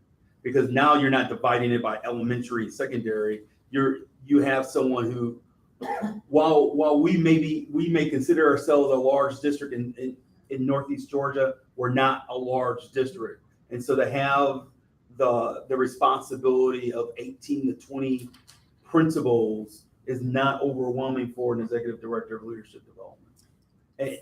And candidly, that person now has the ability to evaluate it and oversee those principals in a more deliberate way than what we currently have. So the executive directors of elementary and secondary education, they don't evaluate the principals. Right. Oh, the other thing is curriculum. I know we got it somewhere. Does it stay where it is? Because I thought one of the things that we talked about was in our principals, having them be stronger in, was it curriculum development, or what was the thing that we were looking for? Well, we have a chief academic officer. So we still have that person. Absolutely. So I'm good with that. That picks up the other piece that I had pictured being under the executive director for elementary and secondary education. I think so I'll go to, that's why all of these positions are critical. Right. Because and I'll go to the first and third. Principals will pick up the phone and talk to the chief academic officer about curricular issues. Or they'll pick up the phone and talk to the chief academic officer about title issues or ESOL issues or gifted issues. And what's happening is then the chief academic officer is pulled in 1,000 different directions and they're not focused. And so to have an executive director of leadership development, that means the principals know this is where I go. If I have an issue, this is my person. I'm not calling the superintendent, I'm not calling Lynn Duke, I'm not calling the chief academic officer, I'm calling the executive director of leadership. And if you have an issue with title or ESOL or gifted or Office of Early Learning, which is an emerging issue for our 14 elementary schools, because we have 4K, we have pre-kindergarten in those schools, trying to reconcile, and Karen, thank you for staying with us, but trying to balance that work is really hard. And sometimes they'll call Karen, sometimes they'll call me, they'll call. I think one thing I've noticed, Mr. being here 2 years now, principals call everyone and they hope to catch someone to get an answer versus saying, here's the person I need to go to for this answer. This framework allows us to figure out, here's who you go to. The same holds true with HR.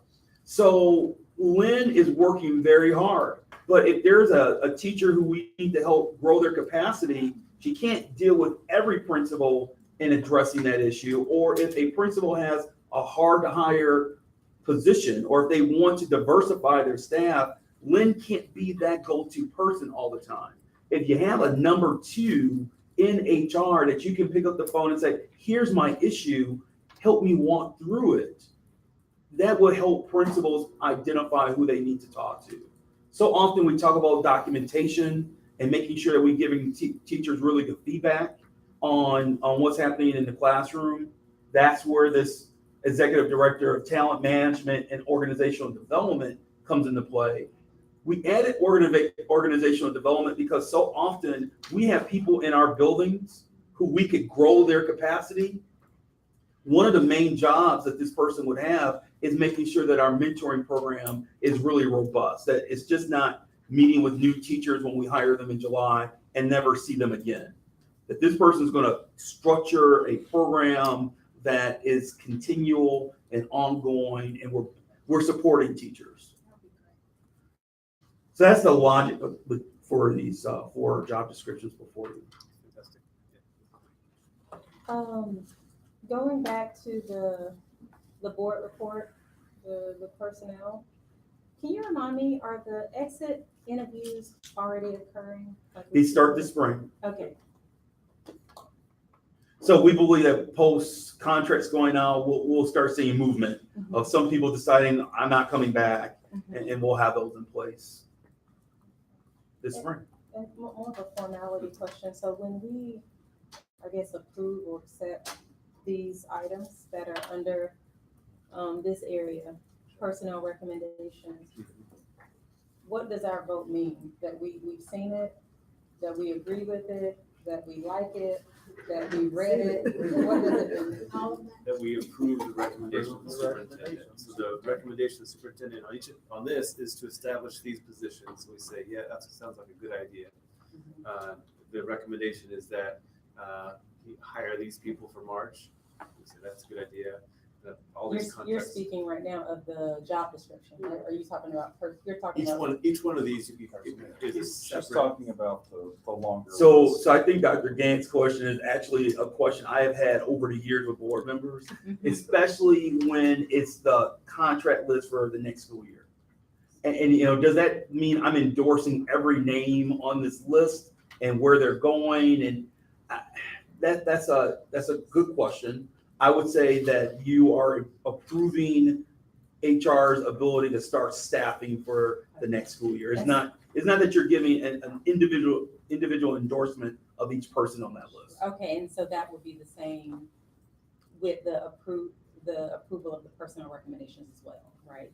Okay. Yes. But if there's somebody on that list that we need to do something different, we just let the superintendent know. Yeah, side conversation will be great, or in extreme circumstances, we can do an executive session to have that conversation, because those are individual conversations. Right. Make sense? Is that? Okay, cool. It's a fair question. And then I've also seen people recuse themselves because other people on the list. Okay.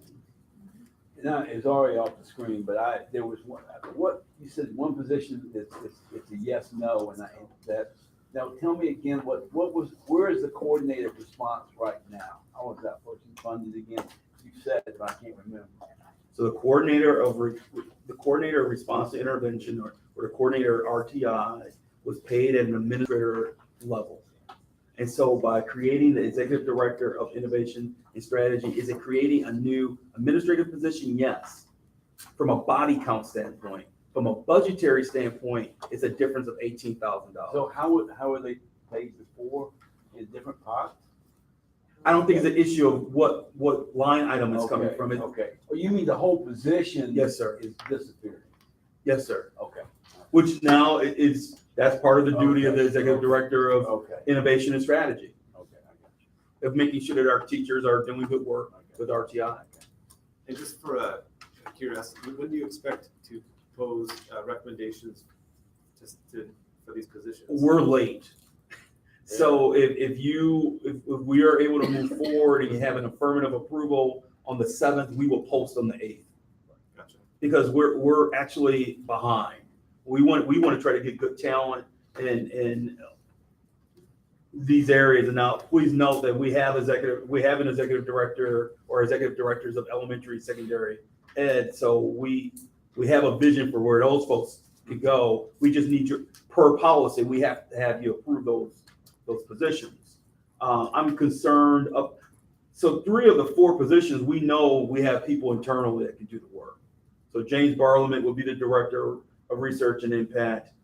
Dr. Nolan, we would hope, would slide into the role of executive director of leadership development. Mr. Harris has expressed the interest of being the executive director of talent and organizational development. I'm concerned about getting someone really good for the executive director of innovation and strategy. Because keep in mind, those are areas of our organization that are really, ESOL is really important. Gifted is really important, but they don't have a go-to person. And in some cases, there are parents, so your scenario is really interesting. You could be a gifted parent. Who do you really go to talk about the issue other than the gifted coordinator? And so we're underserving those populations of gifted, ESOL, how we're using title funds. We've talked about that before. The Office of Early Learning. These are areas that we're not doing good service to right now. And so having this position would be helpful. Is there a requirement to post these jobs if we rename them? Consider 3 of the 4, no. It would really become an issue of the executive director for innovation and strategy. So even though the last one doesn't currently have, it's not a renamed position, it's a brand new position, we don't have to post it. Because we already have Mr. Barlowman in the organization. So it's more of a transfer kind of thing. Correct. I also want to mention that I was going through this, and with the organization chart being on a number of different pages, I made a color-coded spreadsheet, so I can forward it to you, and if you feel like it is correct, if other people wanted to use it. It was very helpful for me because it was very hard for me to figure out how all these things. You know we got color stuff. Very cool. All right, go ahead. Okay, the reason I'm raising this is because I know it's late and I'm tired and I'm not very smart anyway, but I'm still trying, I know this is gonna be, this is always an issue in terms of, you know, how big the central office staff is. You know, but this chart that you sent us on the FTE count still confuses me, because wouldn't the coordinator of response to intervention have been one of these 25? No, sir, So what, because it was not considered an administrative position. okay. So it was being, so if it's not at the central office, it's not an individual Those are school. two different things. Okay, I know. So at the district office and an administrator in district office are two totally different things. Okay. What Okay. qualifies an administrator? Is there, I mean, you don't have to go through all of them, but is there? a If you're, title? if you're classified as a director or above. Okay. I think I'm getting that. And again, if there are questions that come up from now to next Thursday, I'm sure Dr. Means would love, a phone call and email, and to clarify any doubts or questions or concerns that people have along the way. This is, the time we have these big conversations, we can have that side conversation. Any old time. Sound good? Thank you all for sticking with us. That brings us to the end of our agenda. Thank you to the staff and sticking with us all the way through, and Lee, Mike, thanks for being all here. This work session will be good. What's this, Al? Sweet. I'm trying. Oh. Oh, you placed them in division. Yeah. I see. This is a particular. Trying to figure out where I might have it. There were.